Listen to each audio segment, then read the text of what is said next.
not tweet this. Adam Curry, John C. Dvorak. It's Thursday, September 15, 2016. This is your award-winning Gitmo Nation Media Assassination, episode 860. This is No Agenda. Good to go with my glad rags and handbags and broadcasting live from the capital of the Drone Star State here in Austin, Tejas, in FEMA Region 6 in the morning, everybody. I'm Adam Curry. And from northern Silicon Valley, where I want to remind you, children, don't blow in a mic. I'm John C. Dvorak. It's Crackpot and Buzzkill in the morning. Oh, did I have a plosive? No, I just felt it was time to remind kids not to blow into a mic. It was just a handy tip. Okay, I get it. I thought I messed something up. No, you sound good. Oh, okay. Hey-oh, in the morning. In the morning to you, and I guess, by the way, I wanted to say I heard you on the Night Hawk. Oh, Night Attack. Night Attack? Yes. Which also, by the way, has the same two letters yes, as that's No right. Agenda. N-A. It was an incredible crossover of the Venn diagram of the two audiences. Yeah, I bet. Did you see the whole thing?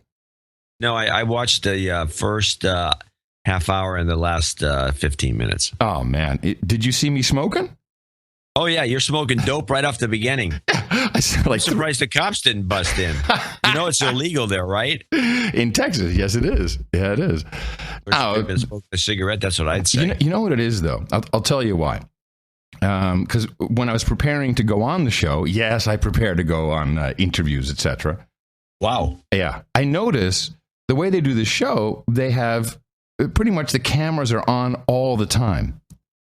And it's not switched away, so I'm on screen the entire time, and they did one cut. Oh, really? Yeah, it was like the three shot just the whole time, except for about 10 seconds there was a one shot of you. Right. I don't know why. Well, here's the problem. So I've done television all my life, but it was controlled television. Or it's going to be, and this was like, with the pre-show and the post-show, like 4 hours that I'm there. But if you have that shot on me, I become very conscious of my Tourette's, and you start to see it. I start to. That's the only reason I was watching. Did you see it? You saw it, right? Oh yeah. It was pretty funny actually to me. So when I smoke some weed, I can be incredibly. I can think straight. I can be myself. But it takes my mind off of that, because otherwise I'd be out of control. In fact, there's a chat room. You have a screen rolling by. At one point, I saw someone in the chat room say, "Oh my God, Curry has Zika. Just look at him." I'm like, okay. Zika. So you get really. I watched for that, not for that reason. I just want to say. You're like, let me see his Tourette's. Yeah, just to mock you. And I thought you, knowing what you have to go through when you get on video to look halfway normal. Yeah. I thought you did a fantastic job. I don't think anybody, normal person that doesn't know you or didn't know that you had Tourette's would ever even think of that. It'd be the last thing on their mind. Oh, interesting. Yeah, I mean, you had a couple of little twitches and ticks, it's like you had a sore neck or something, kind of thing. Yeah, that's pretty much it. It was hardly noticeable. Okay, well, thank you. I didn't realize that I didn't know that the weed helped, but I guess, yeah. Oh man, it helps so much. Oh, good. Well, those guys are just drinking. Yeah, so you know me, I couldn't drink too much. I wanted to be kind of on that's point. The one show, right? In fact, I said, great, he's got these. Here's what I thought. I said, I see he's smoking dope, so he doesn't have to drink. Yeah, because that's what would be an. We know that's an error. That's an error if I drink. Yeah. Yeah, you got, like I said it to you before. No, you've never done a test on this, but I think you've got Indian blood in you. Yeah. Okay. All right. And so I didn't. So yeah, I smoked the weed, and it was. I think I smoked 3 joints. Really? Oh yeah. Wow. That's a lot. I got home. I was baked. No, but yes. I thought I had a lot of fun. I really did. And I know Schwood. I've met him a couple times. I'd never really met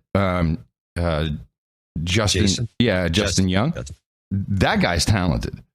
He's a real comedian. I mean, like, comedic writer. Well, he is a comedian. I think he does stand up. Yeah, a very funny guy.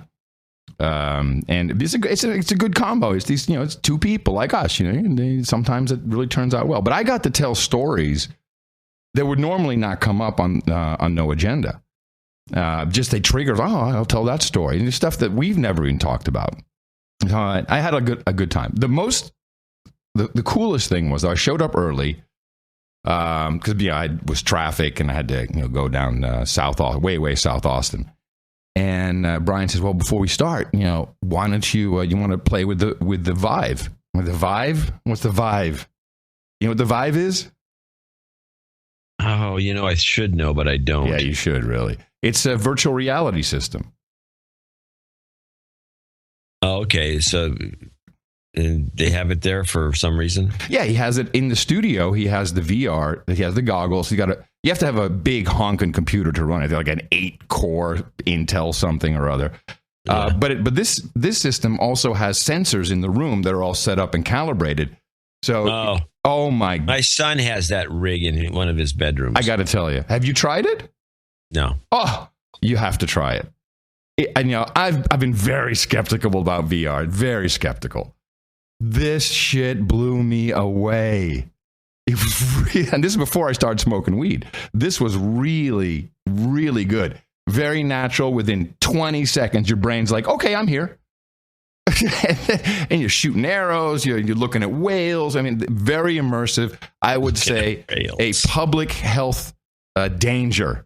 People will never, ever go back to real life. People who don't understand that, that you're in fantasy, your brain adapts immediately. You can walk around things. I was fully impressed. And so much for tech news, everybody. Anyway. That's enough. Yeah. Anyway, it's, what is it?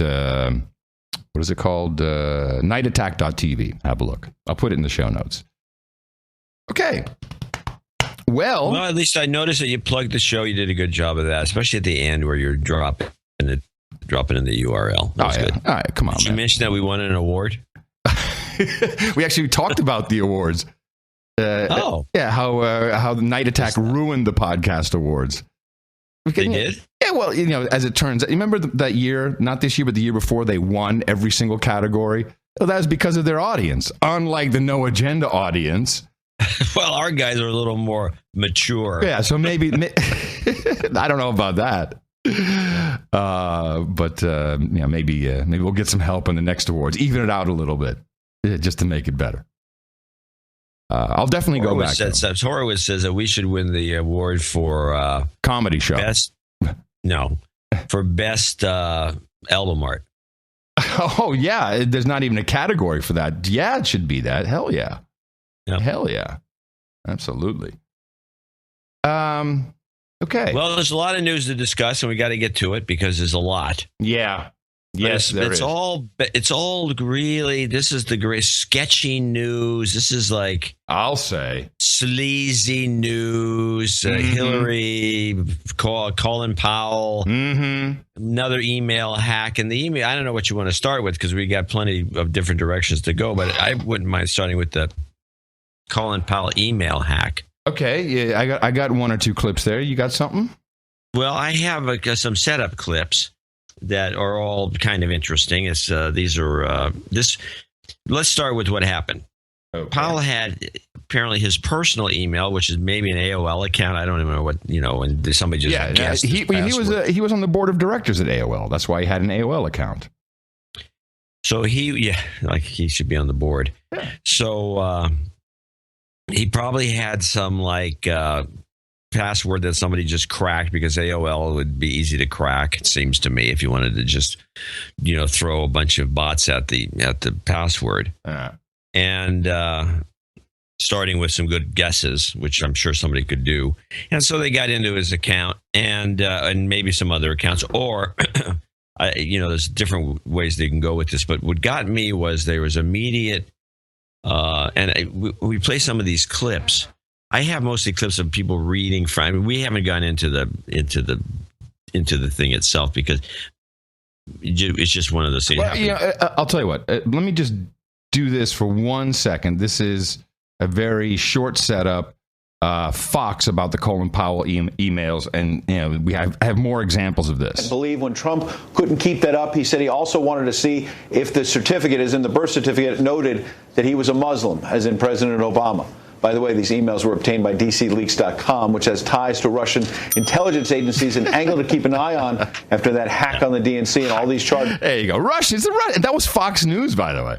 Fox News. Oh, yeah, it's Russians. Everybody was. I think I have. I don't know. Yeah, here's one. Here's the ABC report on the hack Powell emails. This is number one. Colin Powell hacked, calling Donald Trump in email, quote, a national disgrace, and Trump's birther movement, quote, racist. But he also expressed his displeasure with the Clinton campaign. And ABC's Cecilia Vega on what the emails reveal. He's one of the most famous faces in the GOP, serving under 3 Republican presidents. But in his hacked emails, Colin Powell calls his own party's nominee a national disgrace and an international pariah. The former Secretary of State also said Donald Trump has no sense of shame.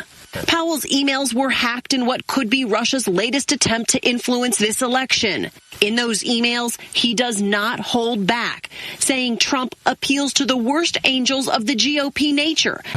Yeah, the thing that I found most peculiar about what Colin Powell was saying in his emails is that he is so, convinced. His conviction is so strong that the birther movement, that Donald Trump's birther the actions are racist.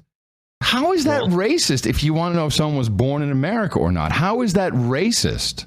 Well, he's got a screw loose if he thinks that's racist. And the worst part, there are two things that bother me about this. One, it's been proven, and we've discussed this on the show, that Hillary Clinton is the one who started the birther movement when she was running for president in 2008. Her staff. It was her dirty tricksters. Yeah.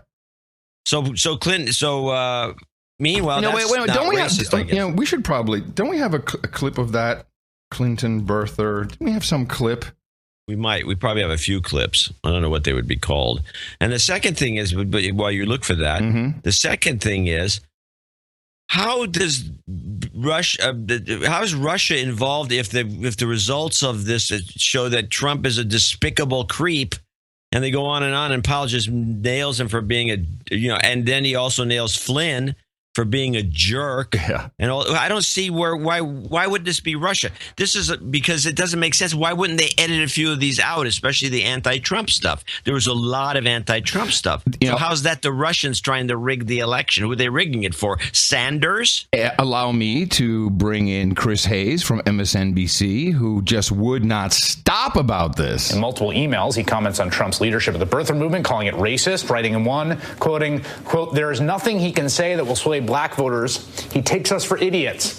He can never overcome what he tried to do to Obama with his search for the birth certificate, hoping to force Obama out of the presidency.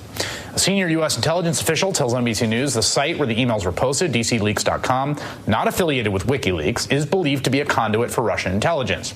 This is just the latest trove of hacked emails to disrupt the presidential race. There were those internal DNC emails released just before the Democratic convention, which revealed institutional bias against Bernie Sanders and led to the ouster of party chairwoman Debbie Wasserman Schultz. That leak was claimed by a hacker who goes by the moniker Guccifer 2.0, widely believed to have been made up by the Russian government in an attempt to cover up their own hack. Just yesterday, that same hacker released more. Jail. No, stop for a second. You're incorrect on that. Guccifer is in jail. Guccifer 2.0 is probably not the same guy. So I'm not going to say that's not true. Okay. So all I know is the guy that was in jail, and we do have a clip. We've had the clip. It's the Amy Goodman clip announcing the sentencing of this guy who claims to be Guccifer 2.0, who admitted... No. He claimed to be Guccifer. I don't think he was Guccifer 2.0. Not if you listen to the Amy Goodman clip. Well, hold on. Let's listen to the Amy Goodman clip. Let me see.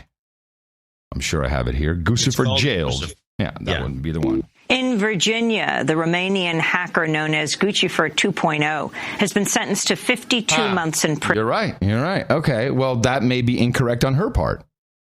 I'm not saying it's incorrect or correct. It's somewhat beside the point. When the guy, I got you. In the lexicon, he's in jail. That's your point. He's in jail, and he admitted to the DNC hack. Is that also in this clip? I believe so. Okay. In Virginia, the Romanian hacker known as Guccifer 2.0 has been sentenced to 52 months in prison. In June, Guccifer claimed responsibility for hacking into the DNC's computer network. He's thought to be the source of the 200,000 DNC. All right, so, well...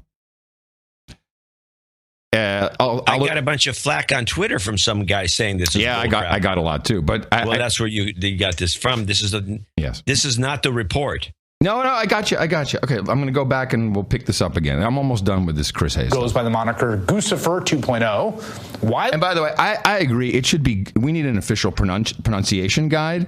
It should be Guccifer.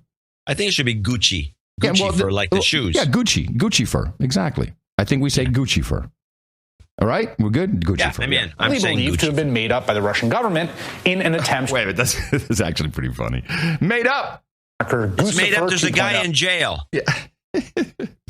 Goes by the moniker Guccifer 2.0, widely believed to have been made up by the Russian government in an attempt to cover up their own hack. Just yesterday, that same hacker released more DNC documents, including one containing what appears to be the personal cell phone number for vice presidential candidate Tim Kaine. According to a memo obtained by Politico. Hold on. All the reports of this guy, sending new stuff out, which is another Twitter feedback I got from some goofus. It always says in the reports, a spokesperson for Guccifer. Yeah. Whoever that is. I wanted that spokesperson. That's kind of fun. Have some staff. Bias against Bernie Sanders and led to the ouster of party chairwoman Debbie Wasserman Schultz. That leak was claimed by a hacker who goes by the moniker Guccifer 2.0, widely believed to have been made up by the Russian government in an attempt to cover up their own hack. Just yesterday, that same hacker released more DNC documents, including one containing what appears to be the personal cell phone number for vice presidential candidate Tim Kaine. According to a memo obtained by Politico, hackers are also targeting state Democratic Party officials and have successfully breached and impersonated some of them. Interim DNC chair Donna Brazile did not mince words when she holds responsible. Quote, the DNC is the victim of a crime, an illegal cyber attack by Russian state-sponsored agents who seek to harm the Democratic Party and progressive groups in an effort to influence the presidential election. There's one person who stands to benefit from these criminal acts, and that is Donald Trump. Oh, yes. It's not just the Democratic Party and other public officials being targeted.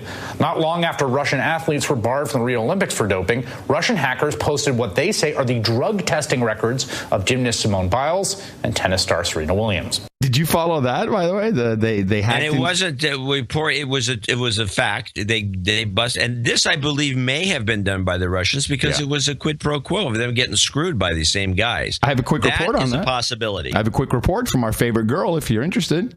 Yeah, play. Chichikan. You just want to play the jingle. That's right. I just want to play the jingle. I just want to play her jingle. That's right, everybody. The number one star reporter at Russia Today, Gayan Chichikan. Leaked WADA documents purportedly show that a number of top U.S. athletes were allowed to take banned substances over a long period of time. As we understand, posted online were copies of therapeutic use exemption certificates. Tennis player Serena Williams was allowed to take banned substances such as... Listen to this. Listen to these substances. This is great. Oxycodone, hydromorphone, prednisone, and methylprednisolone, if I pronounce them correctly. Nah, I'm baked, man. Holy moly. That's some hardcore crap right there. In 2010, 2014, and 2015, Venus Williams was also allowed to take a number of banned substances in 2010, 2011, 2012, and 2013. Gymnast Simone Biles, who won 4 gold medals in the 2016 Olympics in Rio, is shown to have tested positive for methylphenidate in August at the time of the Olympics. Biles was apparently also allowed to take dextroamphetamine in 2013 and 2014. We reached out to the Gymnastics Federation, and they said Biles took the substances for medical reasons. Oh, yes. Medical reasons. Keep you awake. Now, this... I love that stuff. I would say that this makes the most sense being a Russian hack. Yeah, I agree. And I would say that this hack probably wouldn't have happened if they hadn't banned completely all the Russian Paralympics. Including the Paralympics guys, yeah. All the Paralympics guys were banned. All of them. Guys in wheelchairs. Stop doping in your wheelchair, man. That's not cool. I mean, these deserve to be hacked, and this deserved to come out. This is another, kind of an interesting. I like how they say revelation. I like how they say took the drugs for medical reasons. Yeah, that seems like kind of what you do. Yeah, crazy. Drugs. I mean, yeah. The show writes itself, people. So let's go back to the Colin Powell. Run. Yes. Yeah. Now here's another one that's kind of funny. This is Don Lemon was. What are you doing on my beat? Sorry, I just caught him, and I couldn't resist this particular clip. Email rundown, Don Lemon Hampton party. Oh, boy. This will be good. Powell emailed about Hillary Clinton, about being drawn into Clinton's email issues, okay? He said HRC could have killed this 2 years ago by merely telling everyone honestly what she had done and not tying me into it. I told her staff 3 times not to try that gambit. I had to throw a mini tantrum at a Hamptons party to get their attention. Again, he is saying that she is not honest, and a lot of people believe that, certainly about the emails. Yeah, the Hamptons party. Okay, let's stop right here. They were at the Hamptons party let's together? Get this straight. Yeah. Colin Powell's at the Hamptons party. A Democratic fundraiser. A big Democratic fundraiser. He's supposedly a Republican, but he's there at the Hamptons, and he's throwing a hissy fit because they're going to bring out, because what they're going to think they're going to do is blame him for the email thing, and he doesn't want it. So he had to throw a temper tantrum to get their attention, and still they did it. He told her minions, don't bring me into this. And they did. As he sipped the Chardonnay. The Moet Chardonnay. And ate the delicious shrimp. I have to tell you, the petit fours were just delectable.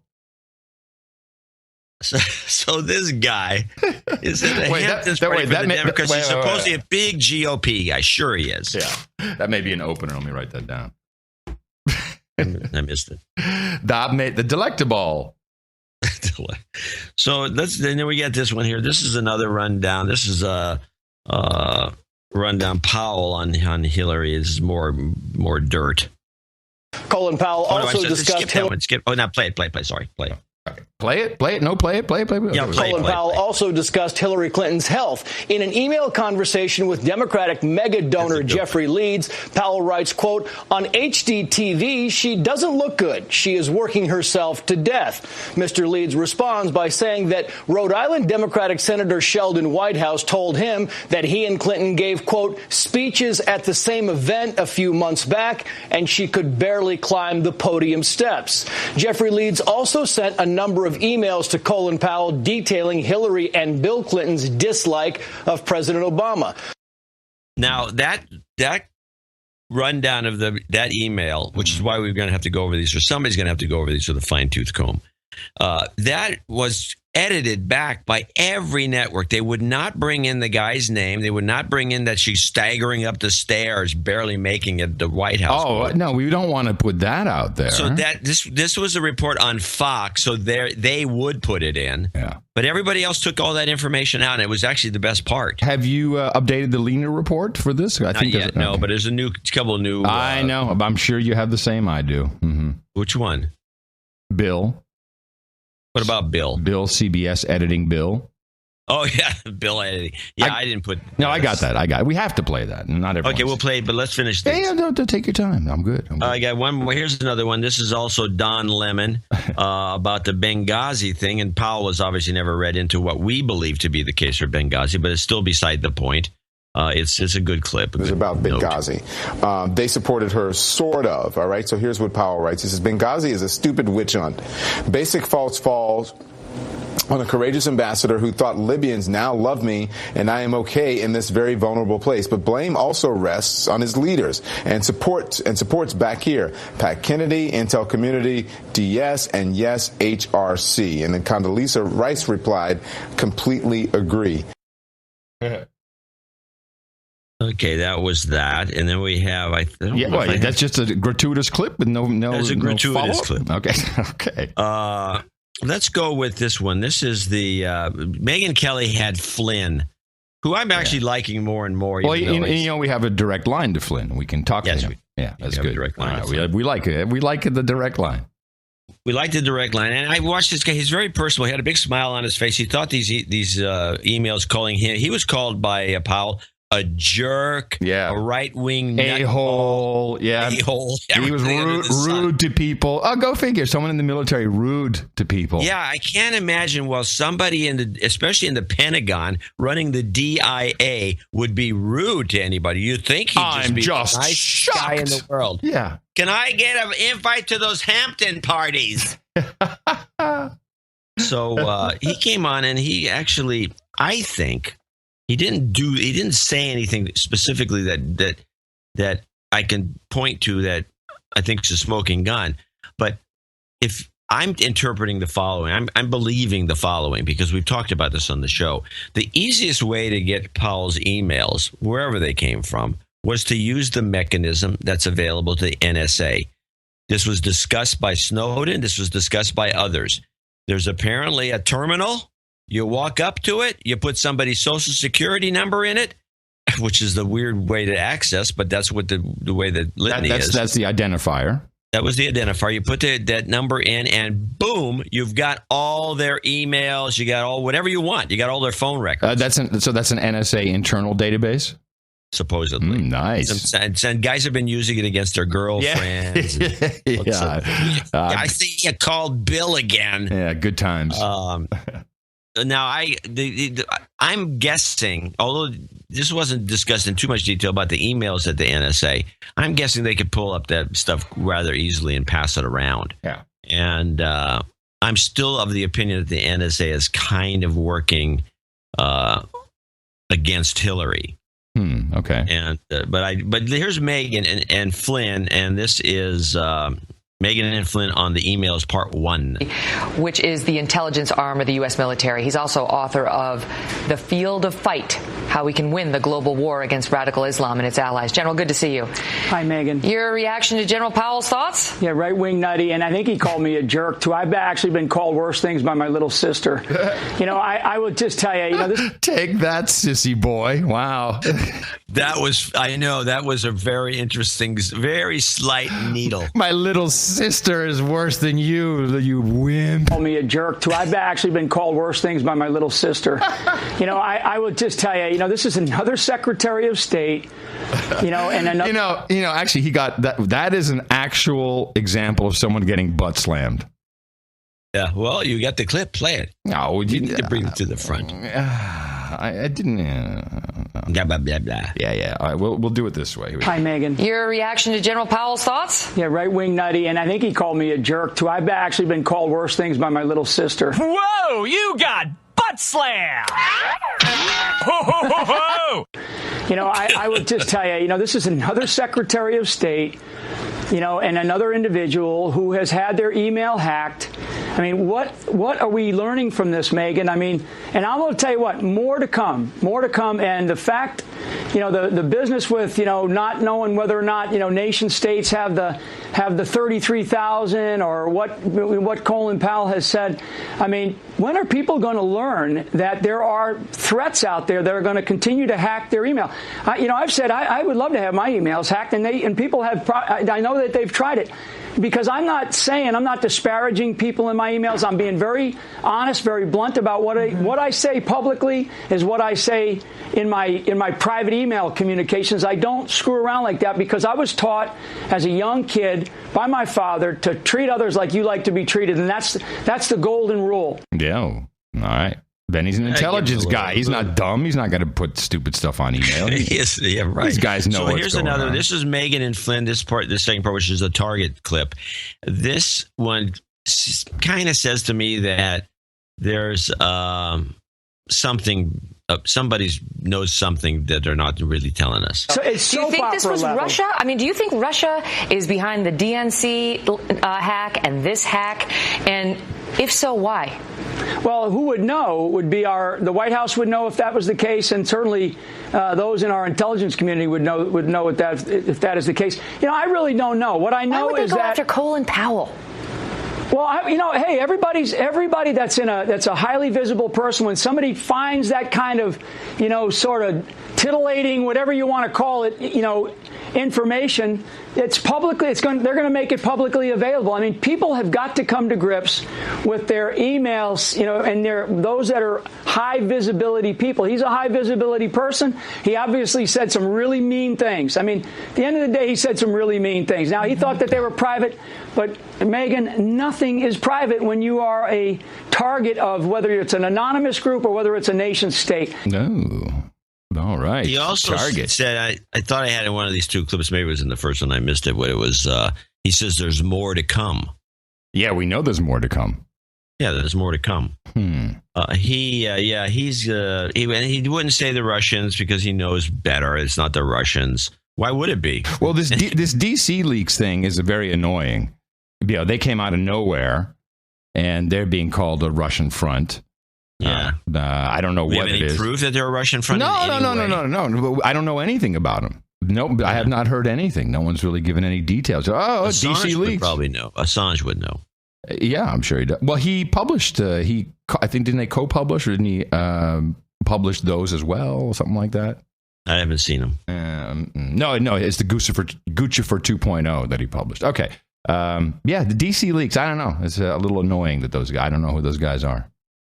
Yeah, we have to find out or get close to figuring it out. Well, we'll just have Flynn tell us. We got a line to him. Hey, man, who are those DC leaks guys? Let us know. He might know. Then there's a kind of in the same during this. I'm listening to all this stuff about Flynn. We have our theories on the show about who's on what side, and we've got the. You were kind of anti-Flynn first. That's interesting that you. I don't believe that. You thought he was an a-hole promoting a book. I clearly remember that. Oh well, it probably was. When part of that is true, obviously. But Flynn! Yeah. So I like him more and more, and I've kind of admired his. He has a lot of style. Kind of an honest. He reminds me of Dempsey, only Dempsey managed not to get thrown out of the army the way Flynn was thrown out of the Pentagon. Dempsey, Obama had one of his house cleanings. Yeah, Dempsey literally flies under the radar. Yeah, Dempsey did a good job because he's now retired, but then this story, the Woolsey story, showed up, and I didn't see anybody playing this up except Democracy Now! The Woolsey story, all right. In more campaign news, Donald Trump has named former CIA Director James Woolsey to be his senior advisor on national security. Woolsey's considered a far-right neoconservative. After the 9/11 attacks, he was a leading voice calling for war with Iraq. Donald Trump, in contrast, has repeatedly claimed he's been against the war in Iraq. Now, Woolsey's pretty high up, was high up, wasn't he? He was the director. Yeah, he was a big-ass guy. And I think he was one of the directors that actually had something to do with the rank and file. Now, we've heard from our sources that you reported this, that it's not necessarily true that the CIA, because we, in our basic thesis of this election, who's supporting who, we have the CIA and CBS. It's as all in for Hillary. All in for Hillary, but then you said one of your sources. Yeah, said. Here's what my source said. He said the people who actually run CIA are considered pencil pushers, and they don't really count. Same in the military. The people who are actually doing the work are really doing the work. They call them literally pencil pushers. So when I say, "Hey, Brennan, isn't this guy? He's all in for now, pencil pusher, just a pencil pusher." Okay, I'll take their word for it.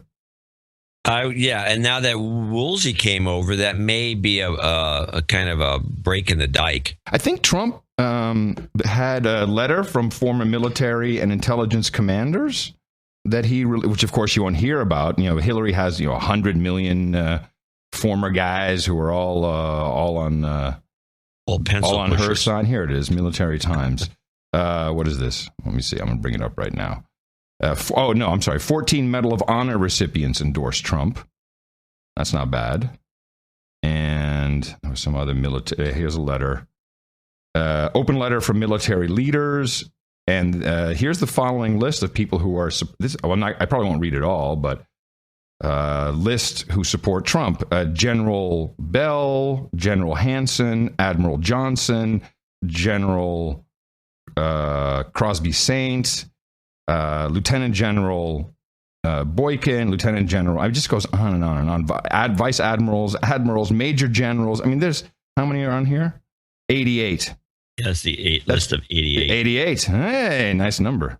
Some sort of a code number. I'm sure they're all ham guy. They're all hams.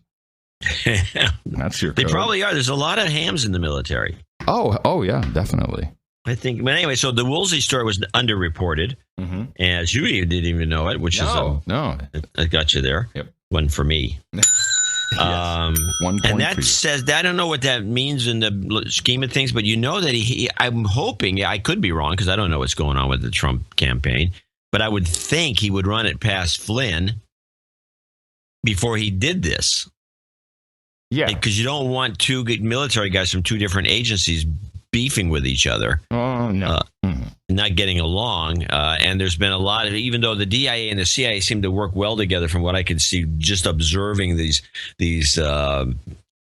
crazy conferences that they keep broadcasting on C-SPAN, they seem to get along. It's the NSA guys that seem to be all by themselves doing whatever they do. They maintain that they're the most secretive historically. We didn't even know about them until recently. And they're sticking with that. They still, we don't know what the hell they're thinking. They never show up for these meetings. I'm going to go in this stupid meeting. Yeah, why should I go to that meeting? Which just what benefit is there? What difference at this point does it make? So let's go back to this is the latest ABC Trump rundown. ABC, of course, we believe is a Trump promoter, and you have to kind of read between the lines with some of these stories. Do you already want to move away from Clinton and go to Trump? Is that what we're doing? Are we transitioning, or I didn't think we even got to Clinton yet. I think we're on. Oh, I'm sorry. Yes, you're absolutely right. Keep going. Yeah, unless you want to just jump to Clinton, I'd rather get Trump out of the way. Yeah, let's get Trump out of the way, and then I got to jump to Clinton. I got some stuff for you. Good. Yeah. So this is I got a perfect transition because I'm going to go from this clip, the Trump rundown, to the Clinton. Oh my God. All right, everybody, we're going to go into a transition here. Stand by. John's going to do a transition, then toss it to Adam. Stand by. So we're going to start with the Trump rundown, and this is a report by Tom Yamas, who must just be, if he has to do anything, his stuff is always anti-Trump, but if he has to do anything that's kind of pro-Trump, it's got to gall him because he's the guy that they keep referring to. Trump called out a reporter by name at one of the Trump speeches, and he did. Yeah. He called out Tom Yamas, and said he was a liar. Yes, that's exactly what happened. Yes. So tonight, Trump now leads 46-41. Okay, ABC's Tom Yamas leading this. Yeah, stop. I'm stopping. Every one of these networks started off with like one of these 48-42, 46-43, and each one by their bias. With CBS did this, it was Hillary was ahead, but not by as much. I didn't see the NBC report, but I'm guessing it was a pro because these numbers go back and forth. All the MSNBC stuff is like it's always all over the place. But so ABC, which we believe is pro-Trump, does the switcheroo and shows that Trump's kicking ass somehow. Yeah, in Ohio, a very important state. Woo. Leads 46-41. ABC's Tom Yamas leading us off. With the United Tonight, States. in a stunning moment, Donald Trump stopped cold in his tracks in the middle of a political attack by a pastor of an African-American church in Flint, Michigan. Hillary failed on the economy, just like she's failed on foreign policy. Everything she touched didn't work out. Nothing. Now Hillary Clinton. Mr. Trump, I invited you here to thank us for what we've done. Okay. Not to give a political speech. Okay. That was someone really effed up on that appearance. Yeah, that was Trump bad. Feet on the ground. That was bad. No, man. Because he's good in the black church, but this was bad. The way he, it was. But if you notice the report, since we're talking about ABC, they started off with Trump's butt slamming Hillary with a couple of interesting little quotes that they left in. They didn't have to do that. They could have just reported it. They didn't have to leave the anti-Hillary stuff in there, but they did. Right. So it was edited in. The woman comes on and it kind of embarrasses Trump and tells him to get back on track. Yeah. And then Yamas gets his part of it in. He says, then Trump left. Kind of, even though there was a whole bunch of stuff Trump said after that moment. But okay. Not to give a political speech. Okay, that's good. Then I'm going to go back on the front. Okay. Trump quickly wrapped up and left. Earlier, Trump in a more familiar role, the showman building the drama, presenting the results of his most recent physical on Dr. Oz. Why not share your medical records? By the way, genius move. Genius move. I think that was the smartest thing. It's one of those things. You or I we'd be like, I'm too embarrassed to even do that. He has no shame. He's shameless. I think Powell hit that one right on the money. He's shameless. Out of the park with this one, though. But here's what was, to me, funniest bit about it. He's sitting there, says, why don't you, it's like so rehearsed. That's what really bugged me. He's like, hey, what do you think, audience? Well, no, it's not only that, but it goes like, yes, exactly. He goes, because you can't see this from the clip, but he says, he's sitting there and Oz says, why don't you reveal your stuff? He says, well, I guess I could. Yeah, I have it right here. Yeah, I carry it with me wherever I go. And he pulls it out of his pocket. Now, apparently... come on, people. Now, apparently, and I don't have any clips of this, this was just a promo that was sent early to all the news networks, and they're all like, oh, this is ridiculous, it's nuts. But on the show, and I think it airs Monday. No, I thought it airs today. Oh, mine aired today. He actually has a full lab report and all kinds of stuff that was not in the promo, so everyone is going to look pretty stupid. So it was like a double setup. It was, I think today he'll reveal, oh my God, look at all this stuff that he actually had. Where throughout the entire weekend, like, oh, this is nuts, Dr. Oz, nothing, piece of paper in his pocket. So I think there's a setup there that will be revealed. I don't think anyone's fallen for it because there was a lot revealed on this ABC report. On Dr. Oz. Why not share your medical records? Why not? Well, I have really no problem in doing it. I have it right here. I mean, should I do it? I don't care.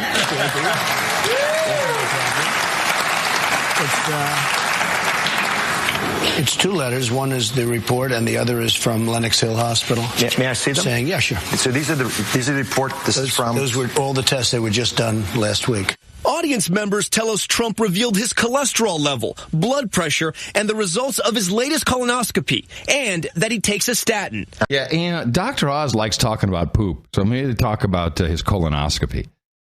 Dr. Oz he does have a hand. He has a poop thing, man. Pressure and the results of his latest colonoscopy, and that he takes a statin. I've got to say, as a doctor, if he was my patient, they're good for a man of his age. The Trump campaign has yet to show reporters those 2 pages he handed to Dr. Oz. In 2015, Trump tweeted, I have instructed my longtime doctor to issue a full medical report. It will show perfection. But since then, all we've seen is this 4-paragraph letter. Trump's doctor, Harold Bornstein, declaring Trump, quote, will be the healthiest individual ever elected to the presidency.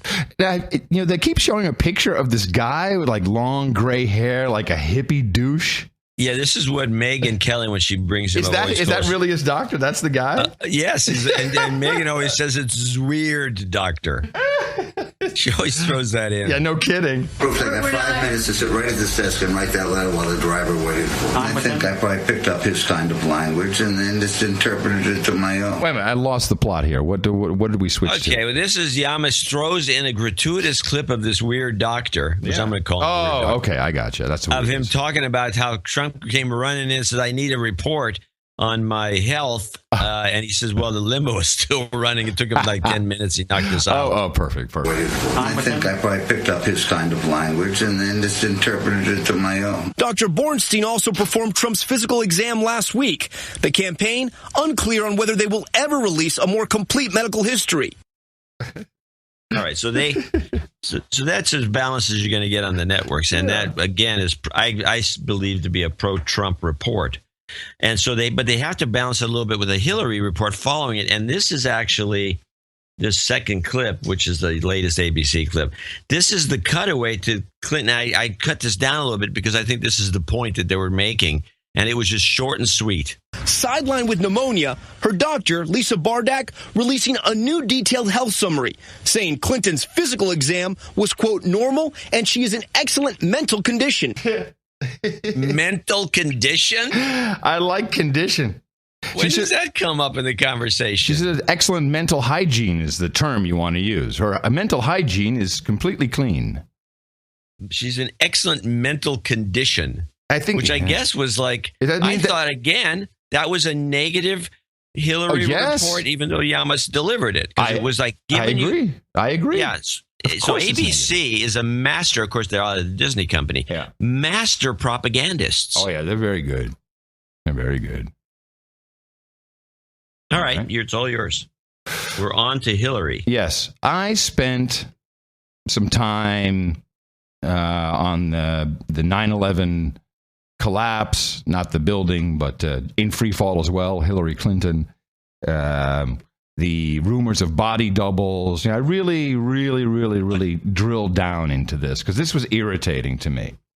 But more interesting is how mainstream media played this. Now, I think everyone who's listening to our broadcast here has seen the video, has seen the two different versions of the video. Maybe you've even seen the one that was mirrored and reversed and looks like there's a whole different angle, which...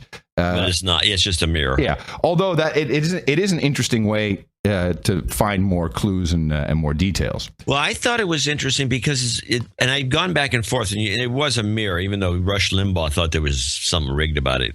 He made a mistake. A lot of people didn't see how all you have to do is look for where that fence was. The fence was on one side, and it was on the other. Where's the guy standing? He's over here. Now he's over here. Exactly. It's the same group of people, but it's for some reason, and I've not figured this out. I've looked at both of these side by side. The mirrored one, you see Hillary staggering better. Yeah, well, this is a known thing that, if you need to draw something, sometimes it's easier if you draw it upside down. If you want to copy something, you turn that upside down, draw it upside down, and it turns out better. I mean, this is the way the brain works. It analyzes things differently. Yeah, it definitely was a different... Yes. The effect was different. It seemed as though it was two different clips. It was the same clip. Now, I'll ask you, but I'm pretty sure everyone else who's seen this video, there is no doubt that Hillary collapsed. You can't see if she lost consciousness, but her entire body went slack, and her toes, the top of her toes were dragging over the pavement. A shoe came off. So this woman was not... She was out. Yeah. Now, Britt Hume from Fox, I was going to read all these quotes to you, but he actually did the read, and I think it's funnier when he does it. Britt Hume is, he's got the kind of the old grouchy newsman style. I like that. It comes across as very authoritative. I met him. Is he a cool guy? No. The douche? He's just like he is on television. He wears reading glasses, and when he talks to you, he drops his face and looks down over the glasses down at you. His nose, at you. Yeah, he looks down his nose. Wait, he's that tall? You're 6'2". I'm talking when he was seated. Ah, okay. I was talking to him. He was seated. I wasn't standing and chatting with him. All right. He was seated, and he would drop his glasses and drop his nose and look like and he exactly what you see on television is him. He is that guy. Okay. Well, I liked his read of the headlines for the reporting on this from USA Today, Wall Street Journal, and New York Times. Without a doubt, 3 print publications that are the big ones in the USA. Right? Yeah.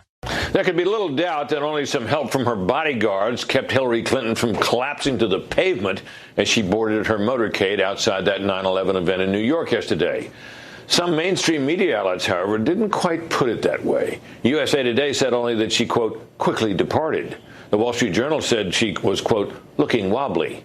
The New York Times did manage to say she had, quote, had to be helped into a van. That's unbelievable. Everyone who saw that video knows that none of those descriptions are accurate. Well, they've even gone further than that. I mean, there's a number of theories. Well, before we get into all theories, okay, we know what the official word is. Let me see which one I'm going to grab here.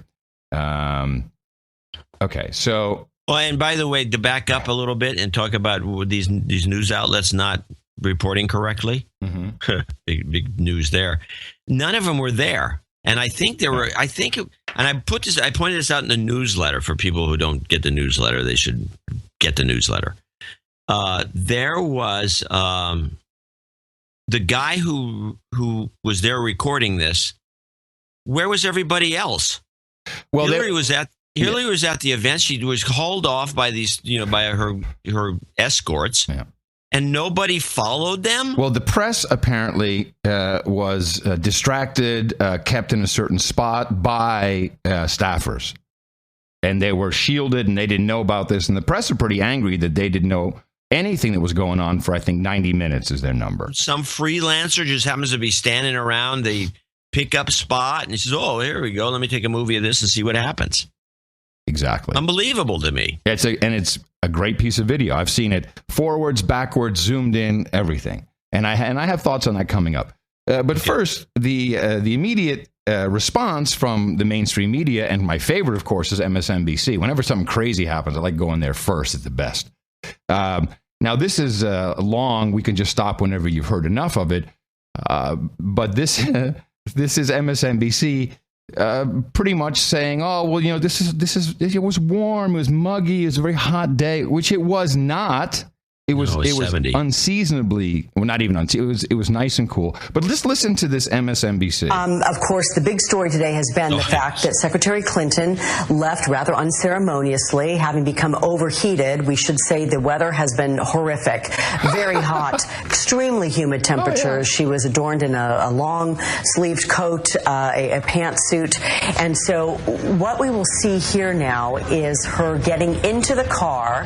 She was a little bit unstable there. She was a little bit wobbly. That's, I think, an appropriate word to use. You could and the same words, the same talking points, wobbly. See right there. Again, she had become overheated. I couldn't even wear what I'm wearing now to be appropriately dressed to anchor a broadcast. This pissed Tina off to no end.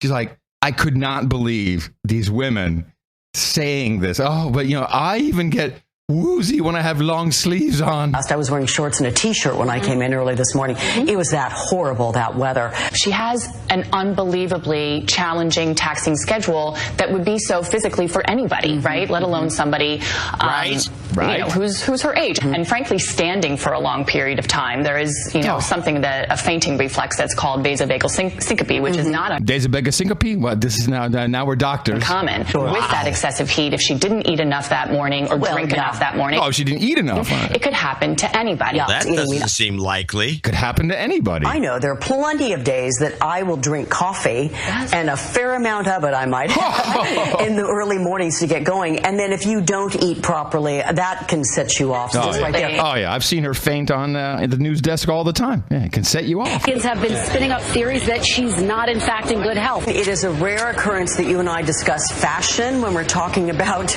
politics. Oh, fashion. I'm looking at what you are wearing. You've got short sleeves on. I can tell it's a light material. That is in direct contrast to what it appears Secretary Clinton was wearing. That blouse might even be a long sleeve blouse. I mean, put into perspective this weather out there, and if that's what she's wearing, I mean, that's just horribly uncomfortable. Oh, my goodness. John, I hate it when that happens. I feel so uncomfortable. That's a good point. And, it was the start of the day, the sun beating down. The sun beating down. Talk to other folks who were there at the 9/11 memorial. They also say that it was pretty hot there as well. She's in a dark suit, dark sleeved. It's not the kind of thing that you want to be wearing any inappropriate attire. So absolutely appropriate for the event. You want to hear more? It's a little bit longer still, but you get the point. I want a follow-up clip after this, but that I think fits into what you're doing here. But let's do that. This is pathetic. Well, here's the Fox. This is short. The Fox News guy who lives in New York. It was really a contrast, Britt, in terms of on MSNBC. They were talking about sweltering weather in New York being a factor in Hillary Clinton possibly being overheated. I live in New York. It was 75 degrees at the time, low humidity, considerable breeze, but that was the spin from there. CNN, on the other hand, waited to go with the story, and then when they finally did, they were chalking it up to conspiracy theory and saying that probably not much ado about nothing. Conspiracy theory. Oh, it's a conspiracy. What do you have? And these guys are not coordinating any of this stuff, as you can witness by this great little clip that one of the online publications put together. And I call it the power. No, stop. I know exactly what that is. We'll do it in a moment. It fits in somewhere else. Okay. Yeah, it fits in somewhere else. Okay. I thought it fit in perfectly. Yeah, no. It'll fit in even better. Trust me. Okay, go. All right. Now, so there's a lot of conversation, a lot of discussion. Sanjay Gupta got rolled out very, very tepid. Like, well, tepid. I need a lot. He's actually in the power clip too, but go on. I really need a lot more information. Not really, totally sure.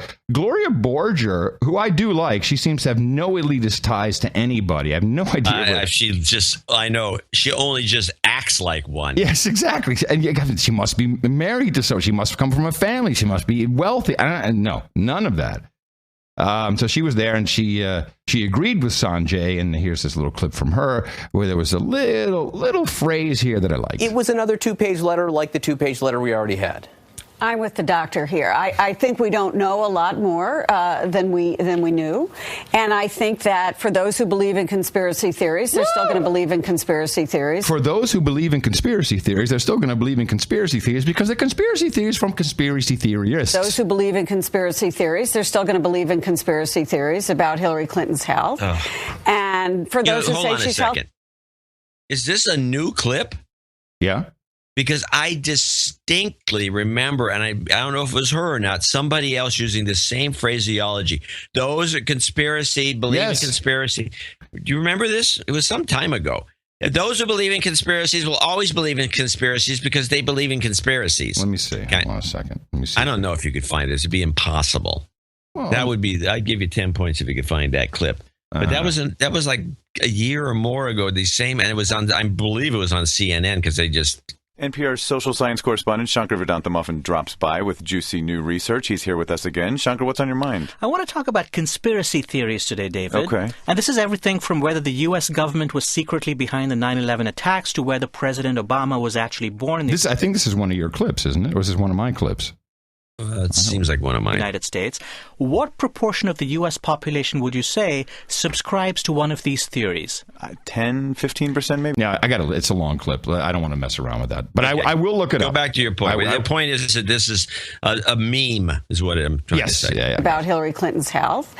And for those who say she's healthy, she's healthy. I don't think we didn't go back to 2012, learn more about what actually happened to her when she had the big incident in the fall.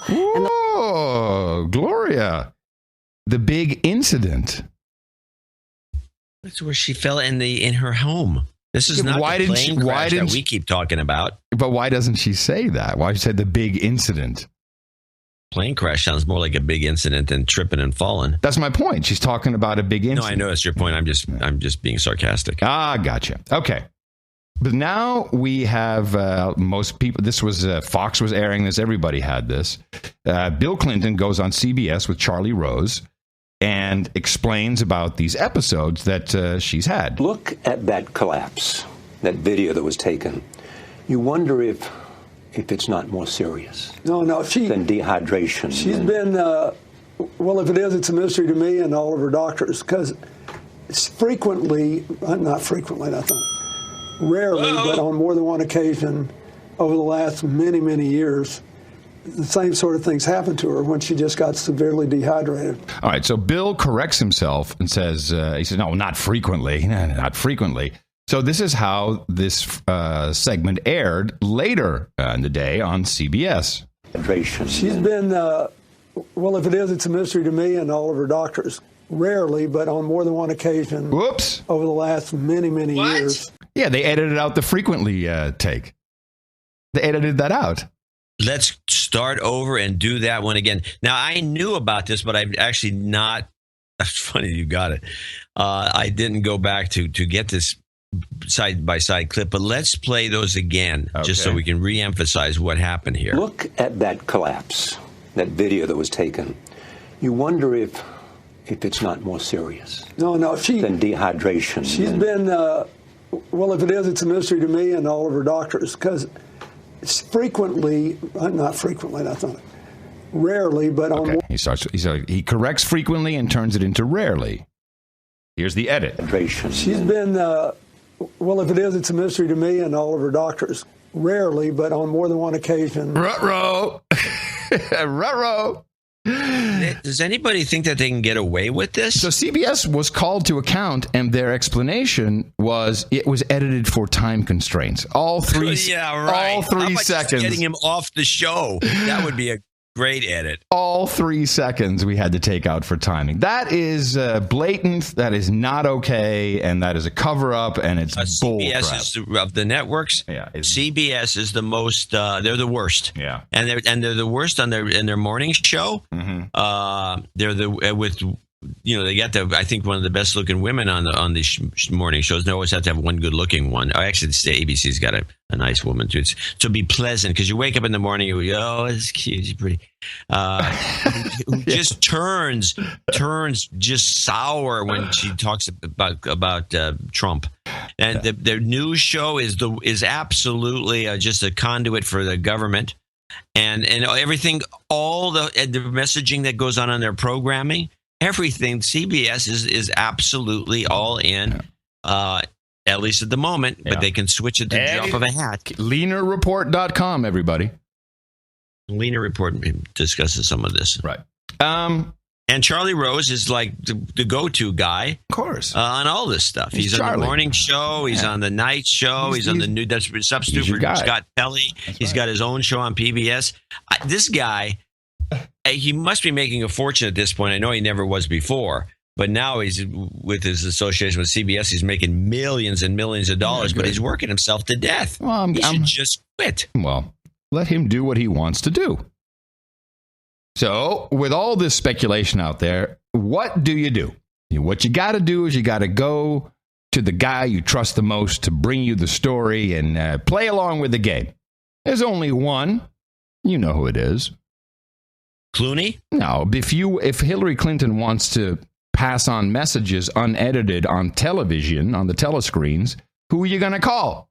Not Clooney. Who? Pooper. Oh, yeah, of course. So she calls into Pooper for like an 8-minute call, and there's some important clips here. Thank you very much for calling in. There's a lot of folks who are very worried about you. How are you feeling? Oh, thank you, Anderson. I'm feeling so much better, and obviously I should have gotten some rest sooner. I probably would have been better off if I'd just pulled down my schedule on Friday. But like a lot of people, I just thought I could keep going forward and power through it. And obviously that didn't work out so well.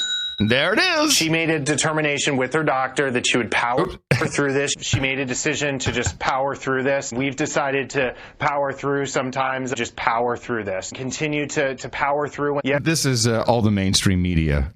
This was actually before the Pooper interview when this power through this thing came out. Nice montage. She tried to power through it. She decided to power through it. Well, Brooke, she just wanted to power through. She just wanted to power through her schedule. So she wanted to just power through and keep doing it. I appreciate all of her desire to power through. To power through and get things done. She tried to power through it. It was Hillary Clinton's decision, essentially, to power through. The candidate who famously wants to power through these things. She's going to try and power through. We say when you get a cold, just power through. Power through. They thought she could power through. They thought she could power through it. They thought that she could power through it. Wants to power through things. That too, the powering through. Governor Jennifer Granholm said women just power through these things, and I get it. I try to power through all my illnesses. Hillary Clinton had a very busy day on Friday, and she powered through that day. Yet she powered through. Powering through illness is what women do every day. She continued powering through. I think about mothers powering through. I mean, she powered through that week. I'm going to power through. That was her way. Man, I love that clip. That was the most sexist thing that Granholm said. Yeah, about women do this all the time. Women. I have powered through so many personal things. On this very show, I've powered through stuff. What a bull crap. Mothers power through. Yeah. So and that was associative. Here the thing is, let's remind everyone she's a woman. Right. Okay, we got that done a couple of times. Right. And she's powering through like a good woman would do. Like a good woman. And then she's also powering through like a good mother would do. So this is very subconscious messaging that is extremely insulting. And who are they kidding? Yeah, it is truly staggering up. Like the one thing, like the Fox guy had the letter from Colin Powell talking about her staggering up. Barely, he says, she looks beat. Staggering up the stairs. That's not powering through. If she jogged up the stairs, that would be powering through. The difference between men and women? Women power through. Men plow through. You watch. I don't think so. Okay.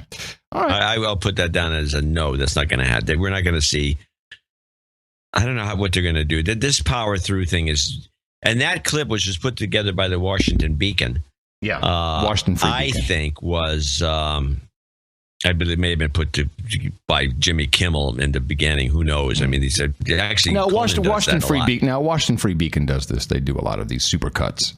So we have like once it's revealed, where I like these sort of medleys is once they're revealed, it shows you now you're on the lookout for them. I mean, we do that on our show. Well, you're going to hear her say this several more times in this very interview. She is really pushing this one, the power through. Here is part 2 of the pooper. This was this was instructions from the consultant. Yeah. Let's call it powering through. And everyone will get it. They'll feel it. They'll feel good. They'll feel good about her being a woman and a mother. And here's part 2 of the interview. Let me ask you, your husband said tonight in an interview with Charlie Rose, he said, quote, rarely on more than one occasion over the last... What? I don't think so, Poop. Wow. So he is just propagating the edit version. Sure. Rarely, not frequently, rarely. Let me ask you, your husband said tonight in an interview with Charlie Rose, he said, quote, rarely on more than one occasion over the last many, many years. He said, quote, well, that is a partial quote, a misquote. That is not an actual. Well, it's that's a misleading quote. Yes. Same sort of things happened to her, meaning you, when she got severely dehydrated. Can you say how many times over the course of the last, say, 5 years you've been dehydrated and gotten dizzy? I know you passed out, hit your head back in 2012. Is that what he said? What do you think he said? Gotten busy? Dizzy. Oh, gotten dizzy. Dizzy. Dehydrating, gotten busy. Can we stop for 1 second and mention one thing that we had that I think is somewhat pertinent? Hold on, we're stopping. John has something pertinent. We don't need the snarky guy in the control room to come in on us there. I'm sorry. She doesn't sweat. Yes, because she's a reptile. She doesn't sweat at all. So none of this is, she can't really dehydrate necessarily because you dehydrate from sweating and not drinking enough water. And she won't drink water according to her staff, which we can bring that up in the conspiracy part. Scott Adams had an interesting theory, hypothesis, he called it. And he says, this is not what I think is going on, but he says the hypothesis, he says, is an illness that he himself has, which is prorosis. Yeah. Also known as shy bladder.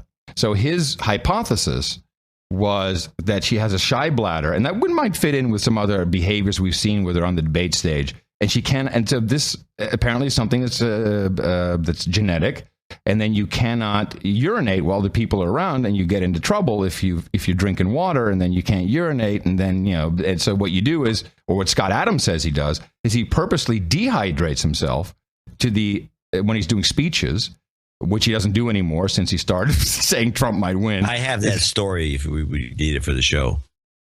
Go ahead. I have the Scott Adams speeches story. When I first met him, he was early on in his career, and he talked about wanting to do speeches. For everyone who doesn't know, Scott Adams is the cartoonist who draws Dilbert. Yeah, Dilbert. And he's got a high profile on Twitter, and he's doing a lot of analysis of this campaign. Of bias and confirmation bias, and of, what does he call it? Persuasion. Yes, techniques. Persuasion. He's a hypnotist. So he was, speeches, that's what I want to do. And he made a big stink about it because I was doing speeches, and, it was fun, kind of. And so he decided he wanted to do a lot of speeches. So he got a booking agent. He booked a bunch of speeches. I ran into him on one of the speeches at some tour. Every so often you run into the craziest people because they're also on the same venue as you are.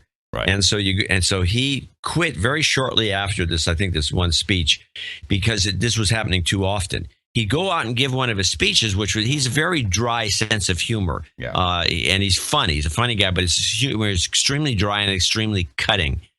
And he got one too many of the after the speech meetings. Well, our PR people have listened to the speech, and we felt that you were a little harsh because we are a company run with a CEO, and to just this is the people that paid him to do the speech. Yes. Oh boy. So anytime that you do a speech, you get postmortem by the people who paid you, and oftentimes you get these people. You know and it's always a lowling, some underling. Could you please go talk to him, tell him that that we didn't really appreciate all of that. Yeah. We didn't appreciate the humor that his humor was a little too close to home, and we didn't really appreciate it. It was too biting, and so I guess he got chewed out one too many times. In a kind and gentle way. Of course, they don't chew you out. They don't yell at you. Right. And it's really annoying. And so he just says, screw this. I'm not doing speeches anymore. All right. Well, he was an idealist. Yeah. In his little Periscope thing in the morning, he said, well, this could have been shy bladder. Anyway, that's just something to know. Let me ask you, your husband said tonight in an interview with Charlie Rose, he said, quote, rarely on more than one occasion over the last many, many years, the same sort of things happened to her, meaning you, when she got severely dehydrated. Can you say how many times over the course of the last, say, 5 years you've been dehydrated and gotten dizzy? I know you passed out, hit your head back in 2012. It sounds like he said busy. I think he's dizzy. Head back in 2012, which led to the concussion. How often? Hold on, back a little more. Just for you. Hit your head back in 2012, which led to the concussion. Oh, fuck me. Never mind. There it is. is. 5 years you've been dehydrated and gotten dizzy. I know you passed. Yeah, it sounds like busy, but He said busy. I'm sure he means dizzy. We know what he means. Passed out, hit your head back in 2012, which led to the concussion. How often has this happened? Oh, I think really only twice. Now, we have to listen very closely because I am now convinced that she's a pathological liar, and we'll find out why I'm convinced of this now. Well, I've always been convinced of it. No, but this goes deep. With me, this goes deep. Pathological liar. Goes deep with the pathological liar. And so there's a lot of fuzzy terms and words she throws in there, and as I can recall, and all these types of terms. But of course, in complete contradiction to her husband, who said frequently, and then kind of fuzzied that up. Only twice. That I can recall. That I can recall. Yeah, well, you were out cold. Maybe you can't recall. It is something that has occurred a few times over the course of my life. So is a few, is that two? That would be a couple. Or a few, is it more? So this has occurred a few times, and I'm going to presume that she's talking about her body going slack and having to be dragged. Occurred a few times over the course of my life, and I'm aware of it. She's aware of it. Okay. And usually can avoid it. Well, what is this condition? What happened yesterday was that I just was incredibly committed to being at the memorial as a senator on 9/11. This is incredibly personal to me, and I could feel how hot and humid it was. I felt overheated. I decided that I did need to leave, and as soon as I got into the air-conditioned van, I cooled off, I got some water, and very quickly I felt better. So I felt fine, but I'm now taking my doctor's advice, which was given to me on Friday that I ignored, to just take some time to get over pneumonia completely. A lot of people have obviously seen the video of you being helped into the van. Oh, that's the next clip.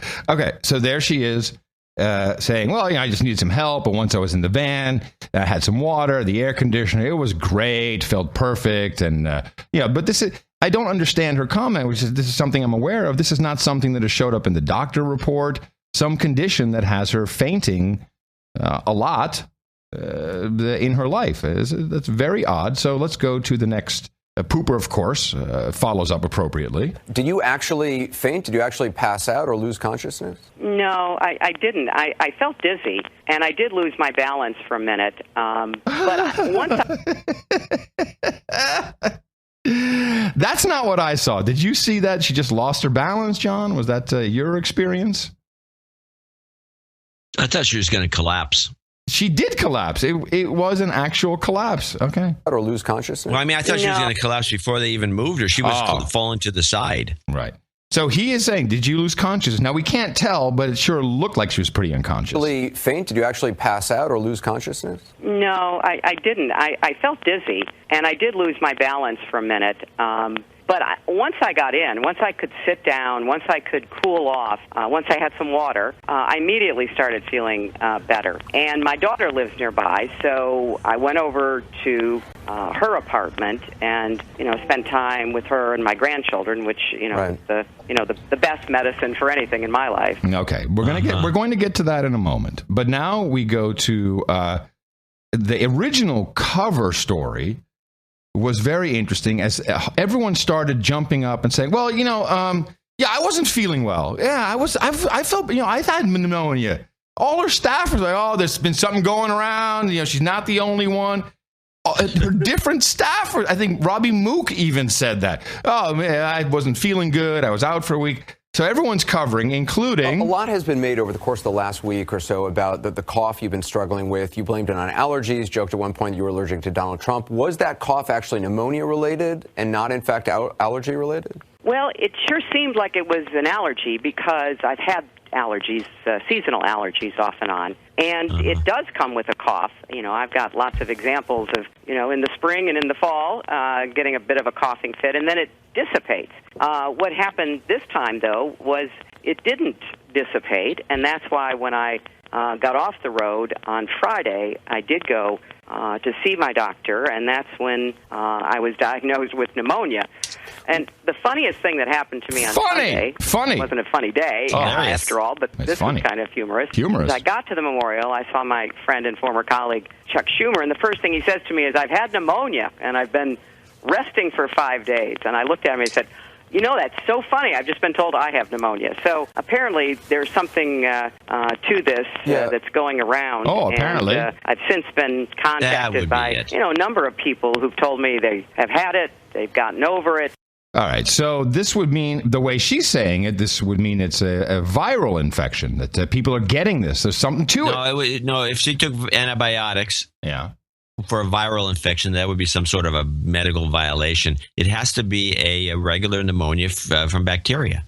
Okay, so nobody ever said viral pneumonia. So, but she's taking antibiotics, so it has to be. But what she's saying is a number of people were ill. Chuck Schumer had pneumonia. So apparently there's something to this. There's something going around. That makes no sense in even our simple medical analysis. Here's Chuck Schumer. Fantastic. And New York Senator Chuck Schumer says he too recently had pneumonia but recovered quickly with rest and a lighter schedule. Donald Trump wished her well. All right, so that was out there. Oh, Chuck Schumer. Oh, I had it too. By the way, the way Chuck Schumer looked at her, I looked at all the pictures. It really looked like he was happy she's going to die. And that's the look he had on his face. Okay, so now the thing that okay. Go ahead. I didn't see that, but go on. Okay, it's a funny comment. So she gets into the van, and I've been looking at this video a million times. Okay, there are really only 4 Secret Service agents. All the other people are her personal security detail who drive the van. These are not Secret Service guys. If you look at this video and you really focus, the Secret Service guys look like Secret Service guys. They got, the drab suit on, they got the black tie, even the women. And there's 4 of them, and they are protecting her getting into the car. They're not helping her. No, that is, there's a guy with a big, loud stripe tie. That is not Secret Service. Okay. And the bald guy, that is also not Secret Service. You can even see their pins. They do not have Secret Service pins. They have little shields. So I think they're probably, off-duty cops or something like that. But they are. Yeah. And don't forget to mention the big black guy who walks around with the syringe. Who's always right within 3 feet of her. Now, what we initially thought was her nurse is not her nurse. This is the chief operating officer of the Rubenstein Agency. And I'm sure you know the Rubenstein Agency. I don't know the Rubenstein Agency.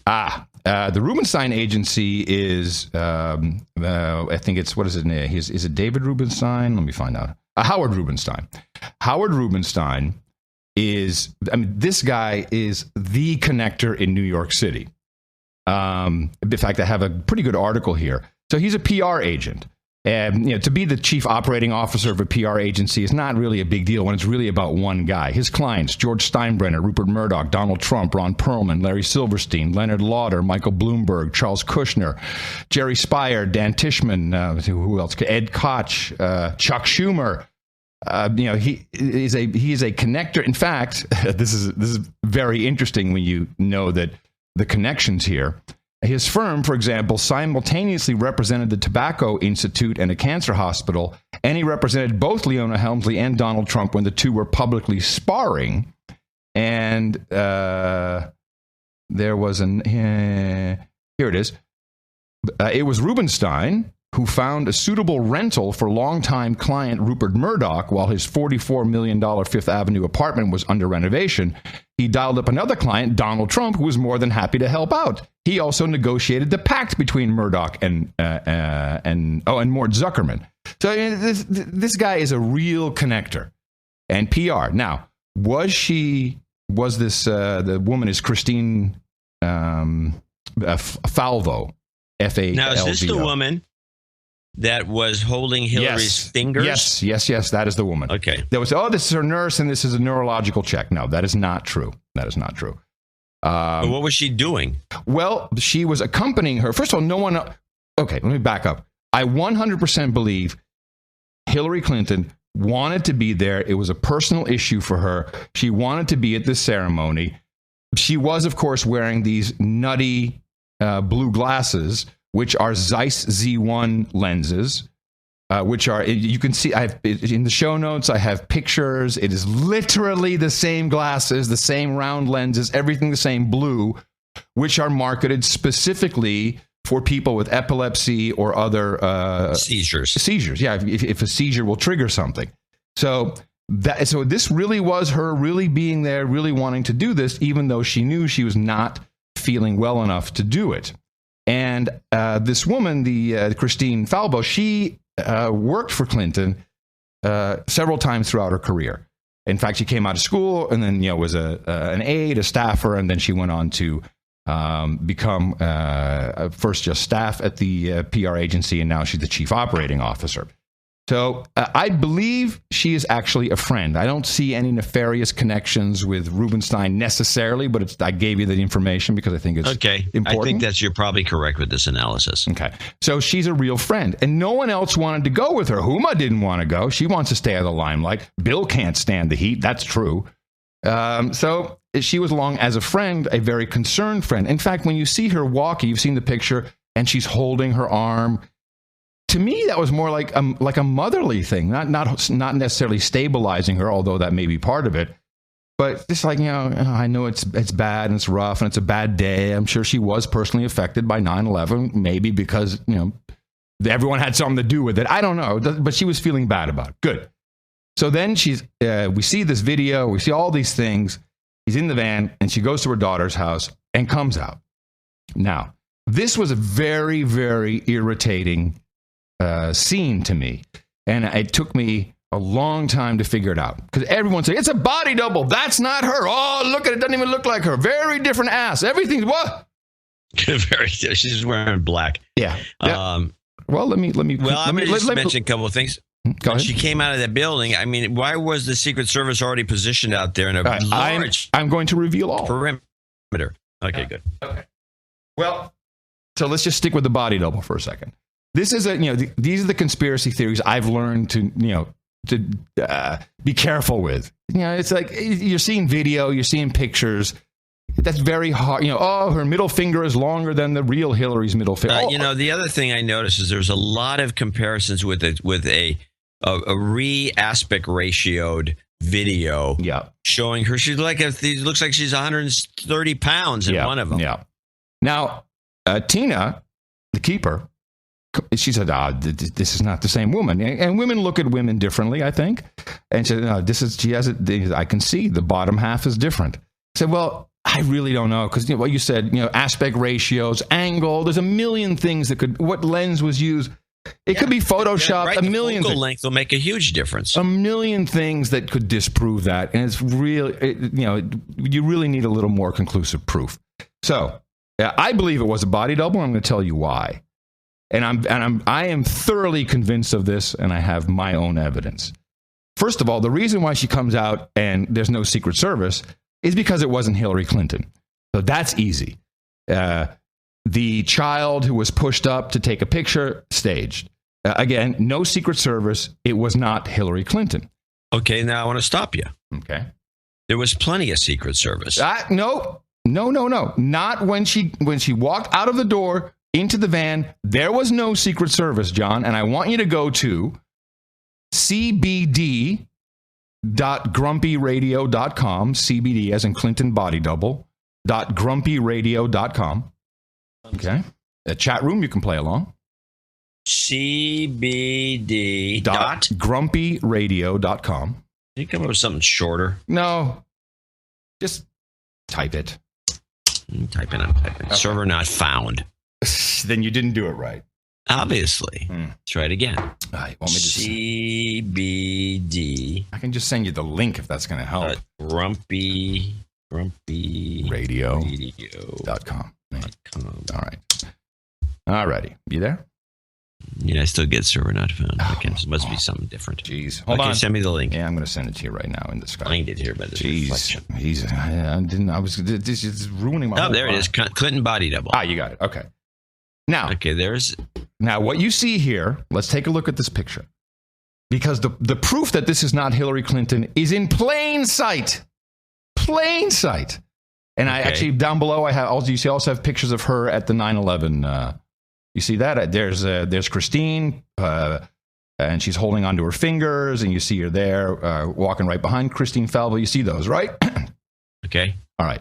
Now, the first two pictures on this page, you see Hillary with the dude, and then two other dudes. These are not Secret Service, John. Okay, you're saying they're her personal guys. Yes. Look at the tie. There's no way Secret Service does not wear that tie. And look at the pin. It is not a Secret Service pin. Okay. Now down below. I'll buy that they're not Secret Service. I was very befuddled by the fact that they weren't walking out because those guys hang close. Yeah. No, they're off. They're off to the side when they're walking along with it. They're way off to the side. Yeah, but they're coming out with the woman. But the baldy guy is also not Secret Service. Notice the pin. Wrong pin. Yeah. Notice no earpiece. It's not Secret Service. These guys, and look at the tie. Wrong tie. This is not how Secret Service look. Go back at the video. You'll see there are 4 Secret Service agents, and that's it. Okay. So I grew up with women. I love women's clothing. I love women's fashion. I love shopping with women. Somebody make a clip of that for me, please. I'll write it down for you even. I'm not ashamed. I love women's clothing. I do. It's so much more comfortable. No, I don't wear it. I like Oh, you confused me. Okay. So I've grown up with women all my life. I know behavior. I think I'm an expert. I have some standing. Okay. We'll give you the credit for that. You got standing. Now take a look at Hillary's pictures, the 2 bottom ones, and then the 2 top ones, and tell me if you can spot the difference. Besides the fact that her hand's way up in the air? Yeah, that's not it. Okay. Well, so we don't belabor the point. What is the difference? Oh, wait a minute. I see one difference. Okay. She's got her purse on the other side. You fucking nailed it. Women do not switch shoulders for their shoulder bag. Never. They do not switch. They carry it on one side. It's comfortable. That's what they do. And you show me a picture of Hillary Clinton not wearing her purse or even holding her purse in her left hand. Except one picture I found where she's walking next to Obama. So when you come out and you're all comfortable and feeling great and you've got the purse on your non-comfortable side, that's the proof. That is not Hillary Clinton. No woman does that. I stake my reputation on it. That's a good one. I'll give you 1 point for that. 1 point. I would have normally given you 10 points, but you're so cheap with points to me, I'm only giving you 1. All right, I'll take 1. And so now here's the deal, people. Do not tweet this. Be quiet about this. Shh. This is the no agenda secret. If it gets out there, she'll start doing it. She'll start wearing it on the right side. This is our tell. This is how we know when it's not the real Clinton. Well, the thing that made me think, I mean, when I saw the woman, I just thought that the smile was wrong. Oh, the teeth work is different, but all of that is you can argue that until the cows come home. Yeah, no. Purse on the other side. I want women to say, "Oh no, I switch all the time." I bet you maybe it's 1% of women who do that. Hillary Clinton is a left shoulder, left hand purse wearer bearer. That's who she is. That doesn't change. Every photo Good one. This is. You would have been a good analyst for the pickle factory. Who says I'm not? I say. So there for me is irrefutable proof. Please keep this amongst ourselves. Please. If this gets out far and wide, then there's other tells that we'll figure out. But this one's going to be able to keep this a secret. This is a beautiful tell. This is good. Great. Though. I gave you already the one lone point. Yeah, man, you're harsh. Yes, great. From now on. Okay. Well, with that, I'd like to thank you for your courage and say in the morning to you, John C., where the C stands for Clinton Body Double Dvorak. Well, in the morning to you, Mr. Adam Curry. Good finish. I'm in the morning to all the ships and sea, boots on the ground, feet in the air, subs in the water, and all the dames and knights out there. And in the morning to everyone in the chat room, noagendastream.com. Good to have you all here. In the morning to, let's see, Sir Paul Couture, who actually set up, maintains, and runs the No Agenda Art Generator, noagendaartgenerator.com. He came in with a piece. And yeah, he came up with not just the weekend at Bernie's, but he added a little extra dimension. As far as I'm concerned, we were one of the first people to do this. I saw other versions of it. And he photoshopped George Soros and Blankenfein from Goldman Sachs onto the guys' heads who are holding her up. Yeah. We thought that was pretty funny. It was good. Yeah. NoAgendaArtGenerator.com is where you can submit, and we appreciate the work that all our artists do. There was a lot of good stuff. I did use for the newsletter the barking dog. Yes, because I still go back and if you had the thing open, you could tell me who the artist was. But no, I didn't. I think it was Cesium or Mark, maybe. I don't know. Mark G or Cesium, whatever the number is. Cesium 137? 128? No, it's 137. Hold on. Let me see. With the barking dog? Let me see if I can find that one. There's a lot of extra art that showed up. But I used that because that is one of the most striking images we've had for a long time. And we couldn't use it for that particular show because there was something funnier. But I really had to use it. And so I put it on the newsletter. Yeah, there was no boob donation. Yes, there was. Oh, I didn't find it. Yeah, funny. Yeah, there was, and some people spotted it. All right, we'll talk about that later. First, let's get with our executive and associate executive producers who help sponsor and make this show what it is. Yes, and we want to thank them profusely. Hell yeah. Beginning with Pat the Prick. Oh, I can't wait for this. Pat the Prick. Yeah, what does he have to say? I have to go dig. Unfortunately, when I was listening to you, I didn't dig up his email. But let's go dig it up. Yeah. I don't think I have one from him. He sent it twice, as a matter of fact. Okay. Let's see if I get his name right.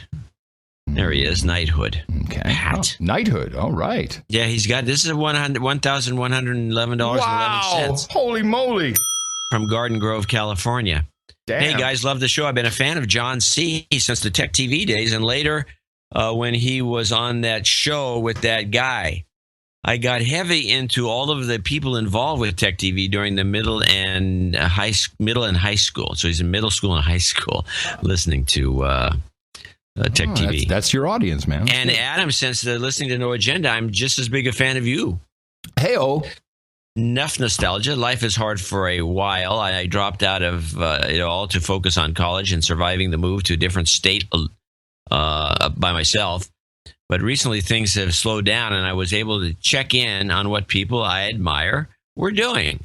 I ended up hitting myself in the mouth about 4 months ago, and I have to say it's actually what I needed. Thank you for providing this much-needed service. Oh, wow. I have had the best job opportunities recently, and I feel that No Agenda is to thank for that. So I would, yes. And the reason for that is just to stop for a second is because we get you so you're not thinking like robots. Masses. Yeah, like a robot. You stand out from the crowd. Adam gives us a super long, super crazy shut up. So that's what he's asking for. Oh, I'm sorry. Back. I have had the best job opportunities and No Agenda to thank for that. So I'd like to give a jobs karma out to all listeners out there. My only other request is that at the end of this donation segment, Adam gives a super long, super crazy shut up slave. That is hilarious. During the jingle. Oh, okay. Yeah. And I think so. He'd like to be knighted, Sir Pat the Prick. And I request. Wait, is he on the list as such? No, because how could he be? And he wants to request sake and skanks, if so acceptable. Keep up the fantastic work, you old bastards. Hold on. Pat, I'm writing it down. Pat the Prick will be Sir Pat the Prick, and he needs the sake and skanks in there. Sake and skanks. Okay. Is that? No, we'll put it on. No, sake and skanks. Nice addition. Nice addition to the round table. Nice. It's beautiful. It's beautiful. Gruesome. Thank you. Keep up the fantastic work, you old bastards. If you're ever in the L.A. area, beer is on me. Right on. And then, how the hell do I get my ring? The link you provided a few shows ago went to nothing. NoAgendaNation.com/rings. And I'm going to de-douche him too. This is his first donation, correct? Yeah. Sorry. That was you not. You gave him a douchebag. Now you got to de-douche him. You've been de-douched. Well, you were confusing me. We'll de-douche. Blame the co-host. De-douche him twice. You've been de-douched. Jobs, and jobs. Let's vote for jobs. You've got karma. All right, thank you, Pat the Prick, to be knighted later on in the ceremony. You left one thing out. No, that's at the end of the segment. He wants me to do that. I know what he wants. Okay. The shut up slave thing. I know what he wants. All right, Veer. Let's see. This is Nakara Greif in Port Orchard, Washington. Happy birthday to my handler. My husband, Stephen, who turned 33 on September 14th. He has taught me so much, but most importantly, hit me in the mouth 3 years ago. And I'm forever grateful. This contribution, along with my others, will give him knighthood status today. I don't even know if he's listed. Oh, yes, I guess. Yes, and you know what? I think I sent Eric a follow-up. There was a follow-up email because he found out about it, I believe. Hold on a second. I have to look at this now. But Eric didn't put that in. I hope there wasn't do an anonymous thing because that would suck. Let me see. No, it wouldn't be because you would have the pronunciation of her name in there. He said, it has come to my attention. Definitely not anonymous. It has come to my attention. My wonderful wife has made a substantial donation towards my knighthood. She gave away the spoiler on my birthday earlier this evening. I hit her in the mouth a few years ago, and she saved me from a bout of serious douchebaggery and directed a few associative executive producerships my way in the meantime. I can't say much about what it is I do for a living, but if I could be referred to as Knight of the Unfriendly Skies, I think you would get the reference. Did Eric put that in? Knight of the Unfriendly Skies. Uh-huh. Well, hold on a second. Let me see. I'm not going to try to deconstruct what he does for a living, but he's in Port Orchard, Washington. Yeah, where these people live doesn't matter where they work. I guess. Okay. Right. Anyway, we got him on the list. Well, karma, and he's a karma. I mean, these people need karma. Sure. Come on, karma. You've got karma. Karma. Do we have okay, Knight of the Unfriendly Skies. Okay. Next is Anonymous, who sent in a check for $333.33 with a little note on it that said, keep doing what you're doing. All right. Thank you. We will do just that. It's just that simple. Yeah. Joseph Amato in Northport, New York, 281.55. Love the show. I'm long overdue for a donation. We need you guys around to keep everyone honest. I guess there's no chance that Jesse Ventura would stand in for Hillary. I would love to hear the Clippity-Clop jingle from a few years ago in honor of Hillary, or he says Hitlery. I would like some karma from my buddy Donovan. Thanks for doing the reading and media clipping too, so I don't have to. You don't have to read this part, and he just talks about his donation level. Okay, so he wanted Clippity-Clop. He got that, and some karma. It's Clippity-Clop. The message is clear. Just Clippity-Clop. You've got karma. Chris Perry, $250. This is where both at the associate executive producer level here with Joe and Chris. $250, parts unknown. Just top donations to become a knight. She's knight me as Sir Selverin. Knight in exile. Exile from California. All right. Nice. Thank you. Also, here's an extra $250. Yeah. Does he need a karma? I just want to give everyone a karma today. It's good. You've got karma. Karma's on me. Clyde Perry. It was Chris Perry. Lauren Smudsky in Pleasant Grove, California, $240. I do have the note, but the note is like a 2 or 3 page War and Peace. Yes, War and Peace. It's pretty much War and Peace, and he didn't expect it to be read because he actually sent the donation in pieces, and he got to $240 because he also sent a bottle of wine. Oh. And I'm just giving him credit for that. And so he gets credit as an associate executive producer. He thinks the show's great. He is he's a farmer. All right. And he has all kinds of theories that, we kind of have too. And if there's any, I may boil it down and read it as a separate item. Right. Well, I'm going to give him some farm karma then. Give him some farm karma. You've got karma. Not to be confused with pharma karma. That's something else. He did turn me on to a winery I didn't know anything about. Michael Spencer, which is, can happen. Michael Spencer in Atlanta, California, $233.33 for my birthday, 9/29. I've chosen to be supportive. Finally. All right. So I've gone to an associate executive producer credit plus podcast license. Gonna work my way up to knighthood. I would love to hear a Dvorak fave and a Curry fave combo. Oh, geez. Thank you guys for all the hard work you do. What do you want? Well, the one, my favorite, I'll play it again because we haven't played it for a while, is Everyone Share a Secret. I like that. Okay, Share a Secret. Comes to mind. What should I don't know. What should I do? I don't know. Pick something. I know. Just push the button. You got that big board of all these. Just push. Close your eyes and push. I'm still looking for the secret clip. What is going on here? Why can't I find the secret clip? Everybody join hands. We're not competitive. Everyone join hands and share a secret. Yeah, I know. Oh, here it is. Yeah, it's tell a secret, not share a secret. Tell a secret. And then let me see what I can get. Let me pull something. Come on, out. just do it blindly. Come on. No, okay. Well, hold on. I'm going to do it blindly. I'll just, I won't look. I'm just going to pick something. And here's yours. Oh, there's no winning. We don't like to foster a competitive atmosphere, but we laugh a lot. Now everyone hug and share a secret. Monsanto. You've got karma. Figured one of the last times we can play that since they've now become Bayer. So they're going to keep the brand. Don't kid yourself. Sir Tyler Fox in Munich, Deutschland. Bayern München. Guten Tag, Bayern München. Bayern München. Whoops. One of those. In the morning, crazy. Looks like I'm missing the deadline for Sunday show, but luckily that's not how no agenda karma works. Last time Adam guided a tactical job karma missile my way. It was a direct hit. The karma I need. Okay, I got it. The karma I need is worth. This time is more important. Please send some karma to that sweet apartment hunting karma over to Munich. We discovered a massive mold growth. Oh, boy. Most likely penicillium. Usually that's not what it is. Growing through the wall directly behind our... Unless it's blue. If it's blue, maybe, but it's usually black. I had that in my house in New Jersey, and there was just one piece of the wall, probably about a foot in diameter, that was just ill. And, you could do whatever. It would just start to ooze and bubble. It was just very scary gook. Ugh.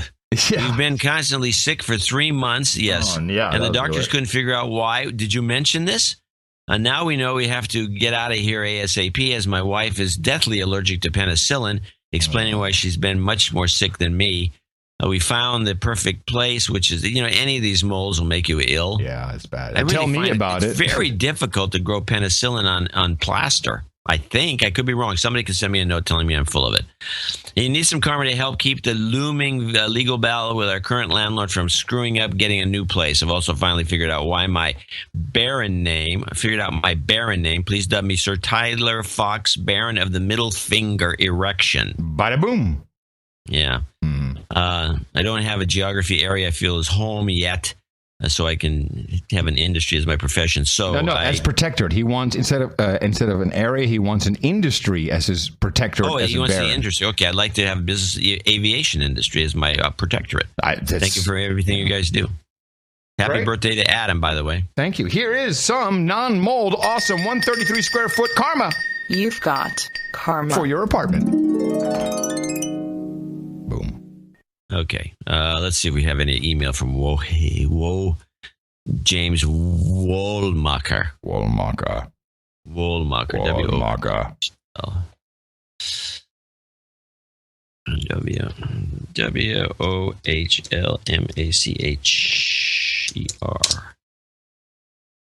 James Wohlmacher donation note. Astonishing.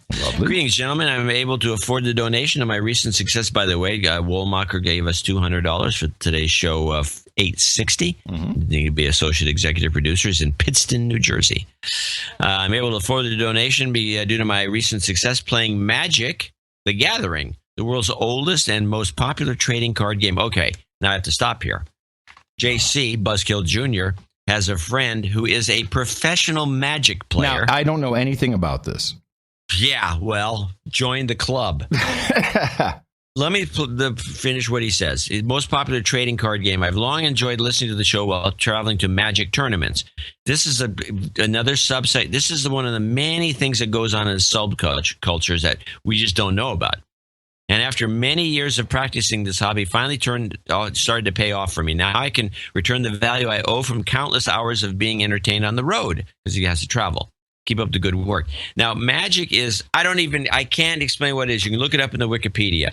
But this guy who's JC's, it's a brother of one of JC's best friends, is a professional Magic player. M-A-G-I-C, just as you magic? Yeah, just like the word Magic.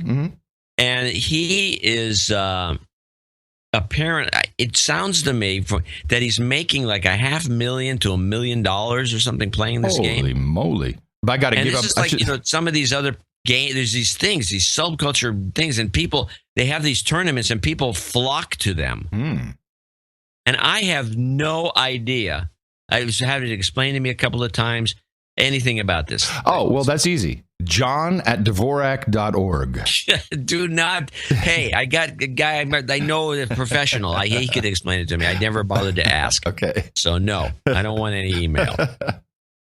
But it's some crazy, crazy thing that is extremely popular and I guess somewhat addictive. But now we have another potential professional who's a No Agenda listener. Are there costumes involved with this game? No. This is not Dungeons and Dragons. This is not dress up. This is not cosplay.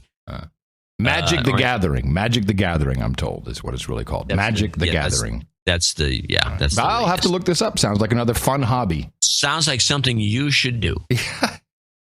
Anyway, that's James gave us $200.02 just to make sure. And did he need anything like a karma or something? I think a karma for his Magic play. Yeah, Magic the Gathering karma for you, sir. You've got karma. There you go.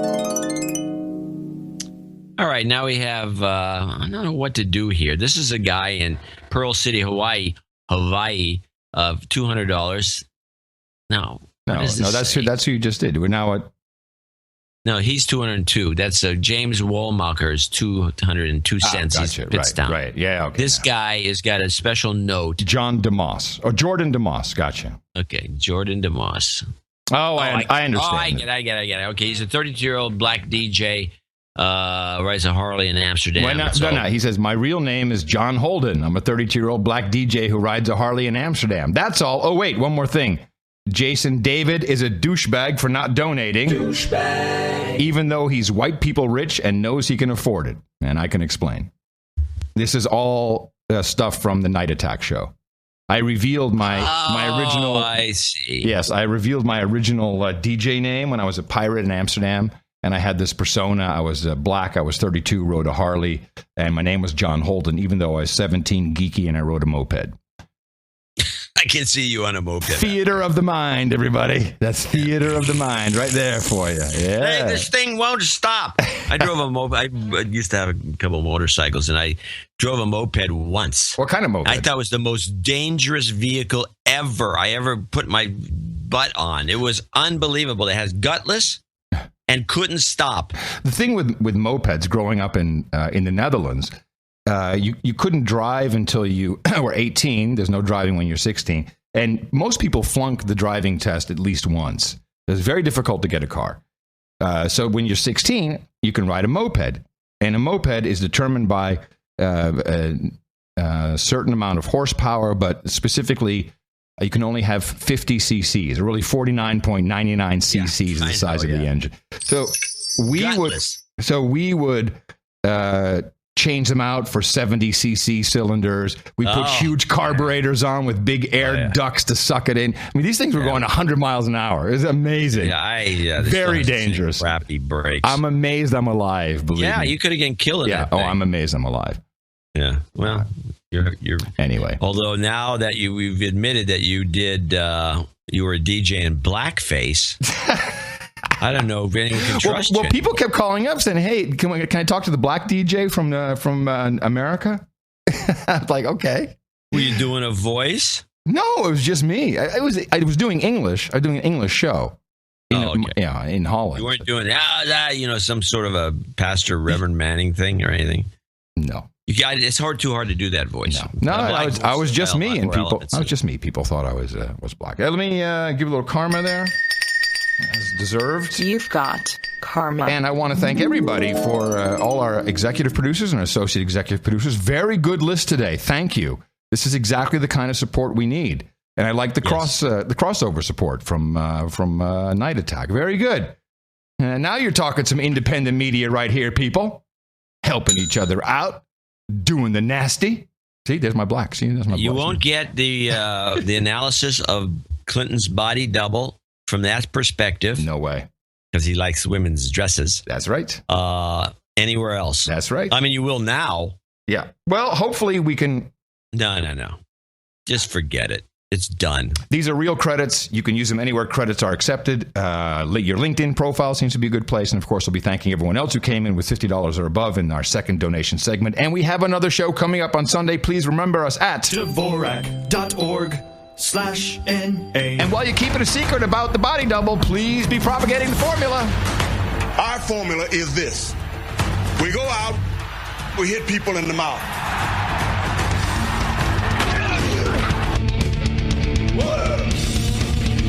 Order. Shut up, slave. Shut up, slave. So what did Chelsea say when Hillary showed up at the apartment? I give up. What did she say? She said, "Mom, who's this other woman?"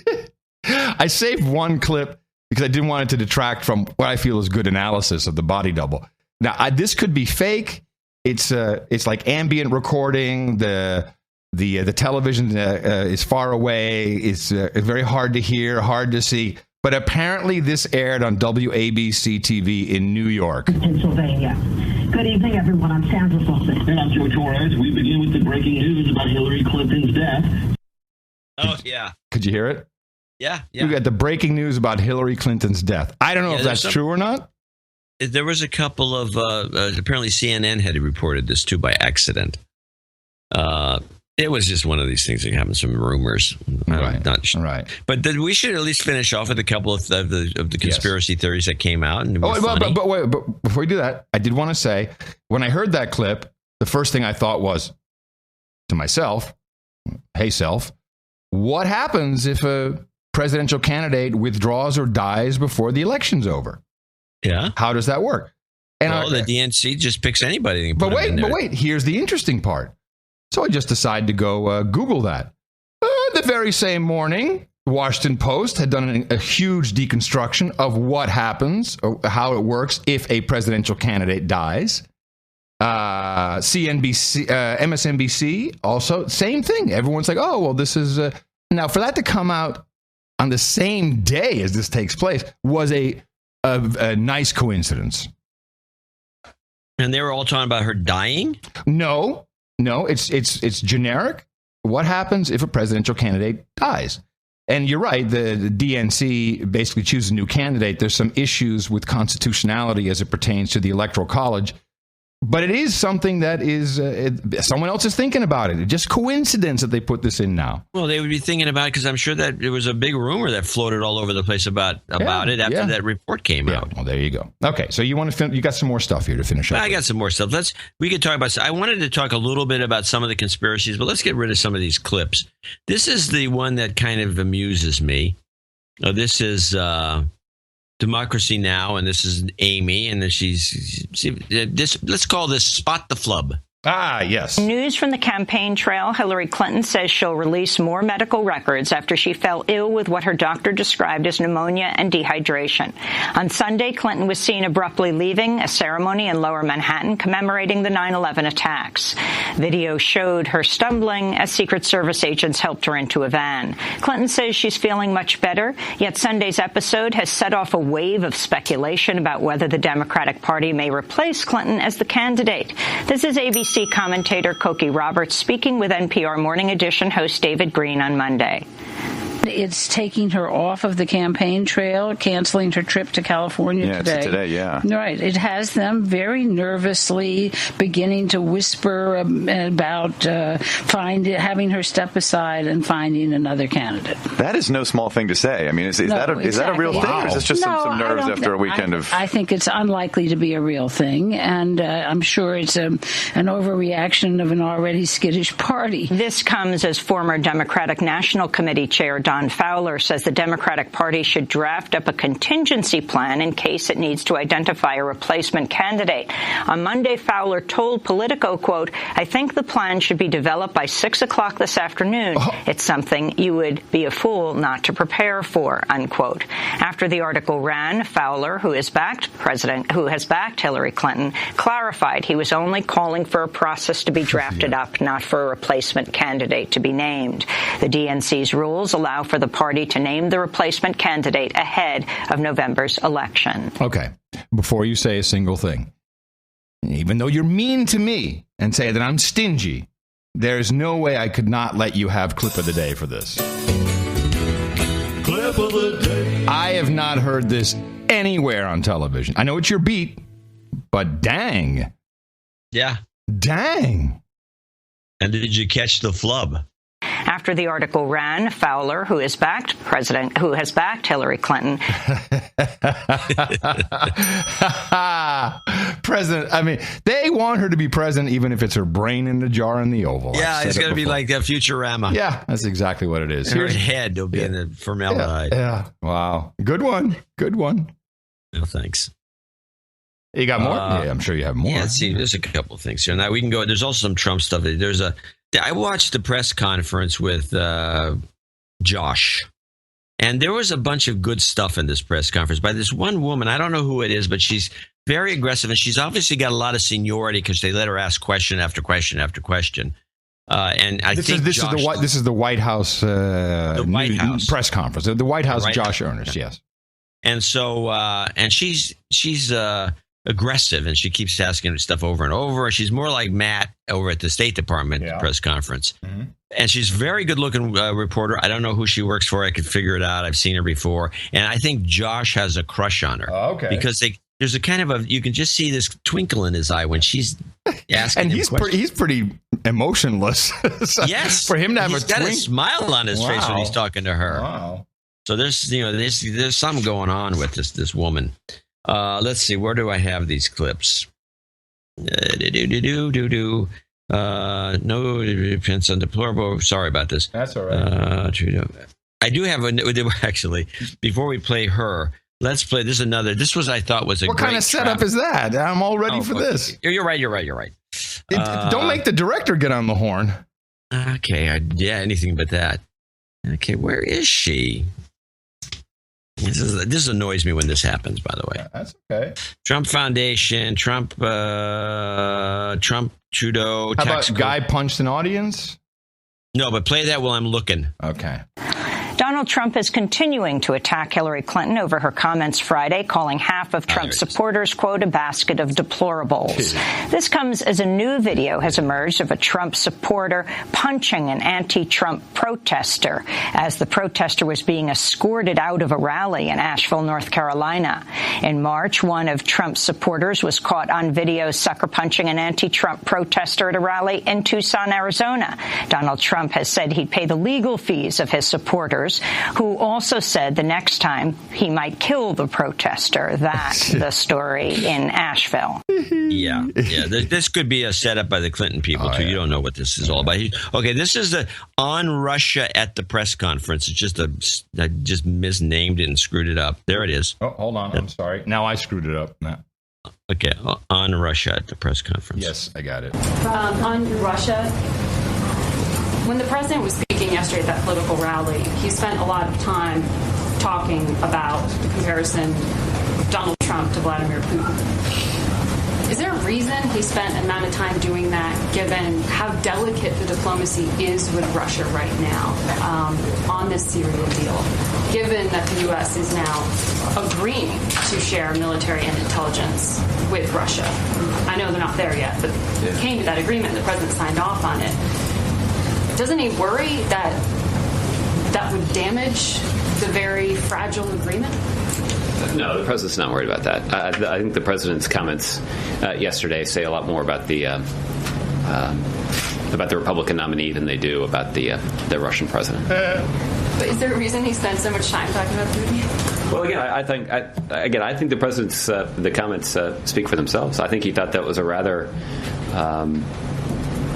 illuminating declaration from the Republican nominee to compare himself to somebody who. Republicans, or at least the type of leader that Republicans have historically expressed deep concerns about. Yeah, in the 50s. Yeah. Give me a break. I mean, George Bush was great pals with Putin. They hang out with the guy. This is nonsense. Wait. George Bush was pals with Putin? Oh, that's right. At the ranch. Yeah, at the ranch. You're right. Yeah, Putin and them were hanging out all the time. Yeah, they were. I think they rode bears together. You're right. Well, let's go. So let's stay at this press conference, because this other reporter, I thought had one of the really funny trap questions. You know, Obama's been making a big stink about, because he's on the stump for Hillary, about Trump not releasing his tax forms. So this guy dug up a piece of the law that I don't think anybody knows about, and they kind of hushed it up, and they kind of overlooked it. I think the scandal of the story is that this particular law actually exists, because we're always told. Now this is in reference to what? This is about Trump not releasing his taxes. Okay, gotcha. So this guy came up with an very interesting trick question, and listen to this tax code trap question. Okay, Josh, nice to see you here. Good to see you. What a setup! Nice to see you. Put him off guard. I don't know what he's going to do, but that's what you do. Good to see you. A couple questions on the president's comments in Philadelphia yesterday about Trump's taxes. Okay. Is it fair to take from the fact that he brought this up, I believe, twice in the speech, that the president believes that it's important or valuable for voters to have information on Trump's taxes, or to see those returns before they go to the polls in November? Well, the president believes that it's that there's an important tradition in American politics. 4 decades, candidates in both parties, in the spirit of transparency, have released their tax returns. I know Secretary Clinton has done that, and the president believes that that's important. So in that vein, you probably don't have a copy of the Internal Revenue Code up there at the podium, I bet. I do not. But under Section 6103G, the president... You brought it with you, though. I just cut out that. Upon written request by the president, signed by him personally, the Treasury Secretary can furnish to the president or to employees of the White House office the president may designate a return or return information with respect to any taxpayer named in such a request. And the section goes on to say that as long as you or others have the personal written direction of the president, you're free to go ahead and release that. So would the president feel this is so important that he'd be willing to get those returns from the Treasury and make them public if voters really should have this information by November? Well, I've not heard of this potential option. I think it is rather unlikely that the president would order something like that. Why? It's a great idea. So if there's more on this with regard to our position. He is stumbling badly. I hate you. Why? Clip of the day. I'm nailing it. I'm on a roll. You are on fire. The interpretation of the statute, we'll consult the lawyers and let you know. But you'd say it's rather unlikely because that would raise other concerns, or because of the history of the White House and release of tax information under prior presidents. Well, I think there are a couple of principles here. Well, certainly one thing that is important, and certainly something that's been prioritized in this administration, is making sure that the work of the IRS is not affected with even the appearance of political influence. And in this regard, obviously the president has made clear that he's a strong supporter of Secretary Clinton in the presidential race. I think the second thing, though, Josh, is this. No other presidential nominee in either party has ever been compelled to release their tax returns. They've all done so voluntarily. There's been no reason to resort to obscure sections of the tax code to try to find a reason to force them to release these tax returns. My goodness. Why wouldn't the president do that? That's great. Well, there's a couple. One reason he wouldn't do it is because it would just draw attention to the fact that right now, and it's not being reported very well, but I caught it on C-SPAN. I didn't make a clip. I could have, but it was a little boring. Maybe I'll bring a clip for the next show. They're trying to impeach the head of the IRS because he has not done anything, apparently, about all these things that Lerner did when she was scamming the whole country. Yeah, deleting emails as well and making life difficult for people. And in the process of them trying to impeach this guy, and they're all in on it, so I think they're going to manage to at least get it to the floor. They think they said that Lerner got full pension, and even though she's a massive screw up. Yeah. Well, government job, baby. It's great. Yeah. Well, there's that. Okay. Any more on the elections, or? Well, yeah. I want to just talk over a couple of these things that are going on with the conspiracy people and the Hillary thing. All right. Starting with and I want to go through every one of them just quickly. Okay. First of all, there was the handcuffs theory that her friend had her handcuffed. Yes, and in fact, if you look at the video of her stumbling around, and somebody pointed out to me that you can see that she had her hands behind her back, and you can actually see her hand. And I put back. These the photos you email me. I put them in the show notes so people can take a look themselves. And supposedly she was arrested. And they let her walk to those cars before they handcuffed her somewhere. And she didn't want to get in because she was going to go away. And she didn't want to get in. She didn't collapse at all. This was nothing but her fighting it. Okay. Not going in. They threw her in. I would have bought into that as a possibility had I not seen the purse, but okay. Well, that doesn't. Well, it fits with. No, it fits with the purse. It does. I don't think. Yeah, it works fine with the purse. Yeah. So there's the other one is she was poisoned. By the Russians, because the Russians poison people. That's the Russians. The Russians are big poisoners. Yeah. Oh, nice. So she was poisoned. And you can look up Hillary poisoned, and you'll find a bunch of stuff on Google. And that's why she doesn't drink water. Staff's always irked because she won't drink. She doesn't want to take a chance that the water's been poisoned. Oh. And she doesn't have a trusted taster? I guess she doesn't have a trusted taster. She doesn't trust anybody, especially in the Secret Service. Right. Because they hate her. They hate her. Another one is she's got Parkinson's. Yeah, I've heard this. There's a lot of stuff on the Parkinson's, and it's all over the place. Swallowing and all that stuff. Yeah, and the main thing is done by this guy who does a kind of a fake news report. It looks like he spent some money to get some sets and stuff for his little operation, and it's called New News Network, I think. Oh, yeah, I've seen it. And he brings this one doctor who's the big proponent of the Parkinson's thing, even though he says it's not a diagnosis, but, and then he lists everything. Right. And then it's very convincing. He's very good. And then there's another spin-off of that. It's not Parkinson's at all, but it's some neurological disorder that's very specific. And I sent you a link to the video. Wait, is this the deep vein thrombosis? Yeah, well, something. No. No, it was something else. That's another thing that she had, but this is a cortical, it's a neurological thing, pure neurological. And this is actually very convincing because one of the elements is you get pneumonia. Yeah, I thought that was good. And let's see, is there any other ones besides the handcuffs, the drinking water? Oh, yeah, this one is the last one. I think it'll be the last one.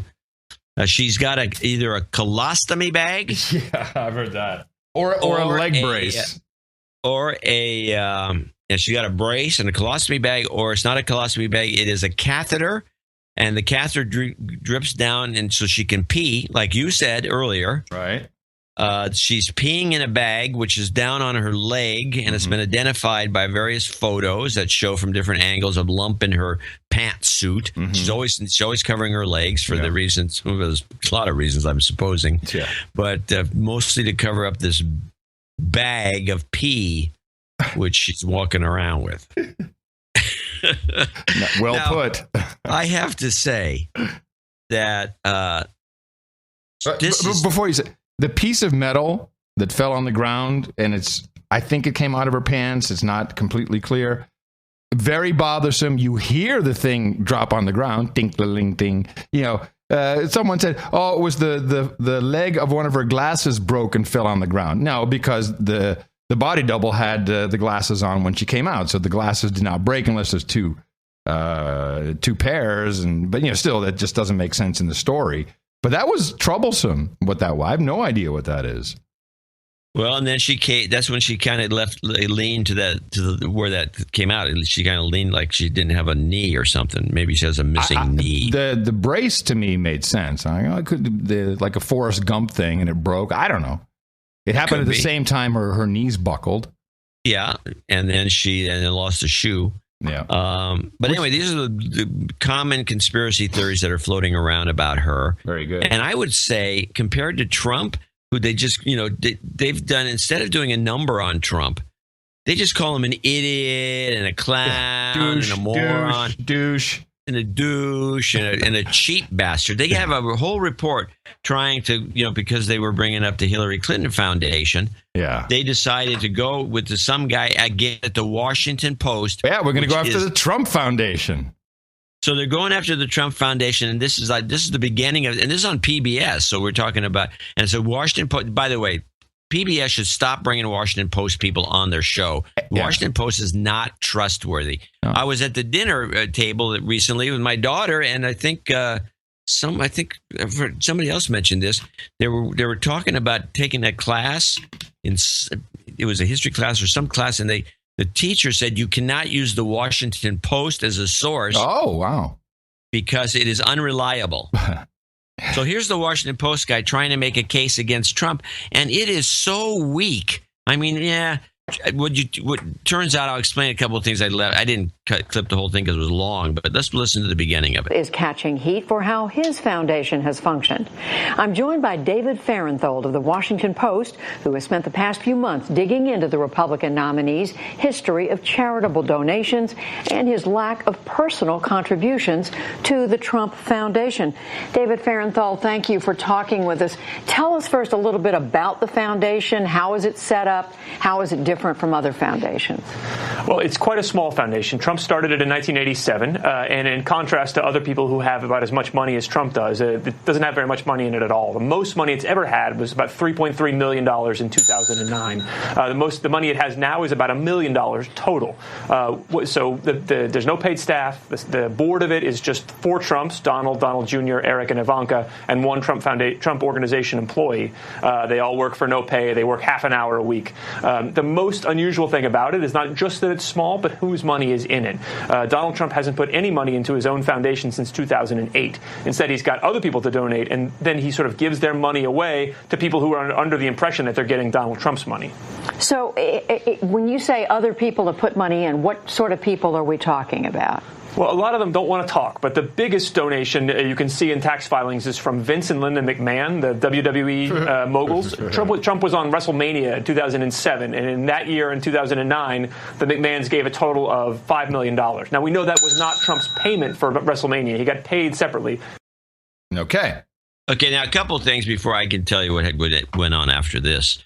I'll jump to the chase and say, it appears as if Donald Trump's a cheap prick. Okay, we can stop there. And he doesn't give to anybody. And a cheater. Well, he might be a cheater. I don't know about that. But this is interesting because this guy had to take it with a grain of salt because he starts his little thing at the beginning with the most it's ever had in it was 3.3 million in 2009. And he says that very clearly at the beginning. Yeah. Then he says in 2009, the McMahons gave 5 million. Yeah. So why would it be 3.3? What happened to the other 1.7 million? Good question. So he's already at the beginning of this whole spiel. Yeah, he's got his numbers. Like loose with his facts. He's loose. So this is not what a good investigative reporter does. He's loose. He's just thought this is a Trump hit piece done in the Washington Post. I'm sure it's a wonderful hit piece. Well, there's a couple of things, but it's dumb. Yeah, I'm Mr. 990. It's my beat. I look at the tax filings. The Clinton Foundation 990 in tax filing is Charles Ortel's beat. CharlesOrtel.com. You want to look at him.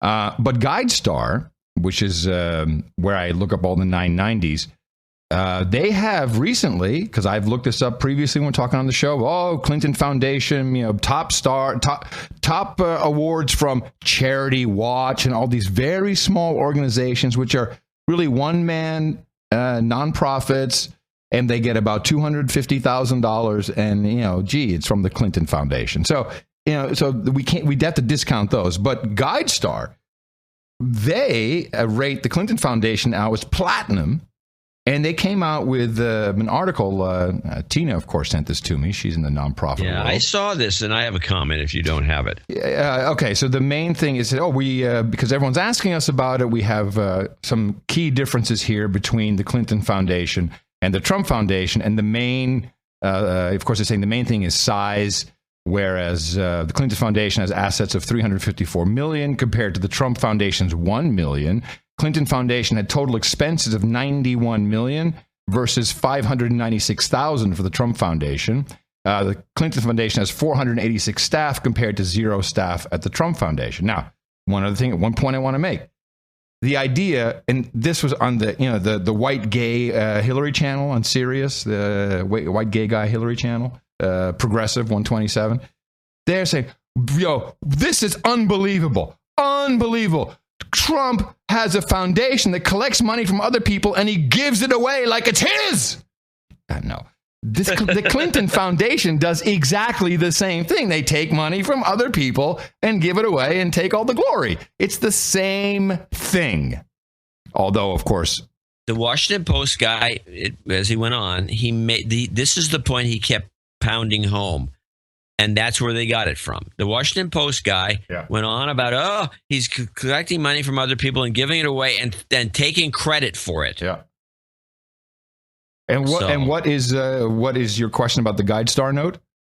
The GuideStar note, which put them at platinum, is that right? Yeah. I think, if I'm not mistaken, if that's the operations got the 990s, and I think they rank all these guys. They never ranked the Clinton Foundation before, if I'm not mistaken. That's what I'm saying. I've looked at it many times. Yes, and there's a little thing there that says history. There's no history of this platinum. It's just now. So they've been bought off. Oh, yeah. Or the Clintons really cleaned up their books and they rolled out this, hey, look at this, it's clean as a whistle. Well, the issue with the Clinton books, the Clinton books are okay. That's not the problem. One, the organization is not approved for what it does. I think GuideStar messes up by not actually checking the registration. And, it's for a library. It's not for AIDS, drugs in Africa. So it's incorrectly registered, which is important because the IRS will only, you've got a foundation. This is according to Charles Ortel. You've got a foundation. Great. What's it going to do? It's going to do that. Okay. You have to stay within those boundaries. You want to change that? You have to alert the IRS. As far as we know, this has never happened. And then the real problem is you need to look at the numbers from the other organizations that donate to the Clinton Foundation. Well, and we have many examples where 50 million leaves one NGO, goes to the Clinton Foundation, but only 30 million shows up. Yes. What happened to the other 20 million? So that's what Ortel's got. That's what Ortel is doing. Exactly. So these guys can go on with it. And I think it's funny. I wish you'd get some clips from those guys on 127 because it sounds hilarious to me. But yes, everyone's all over the. I will get you some clips of these guys.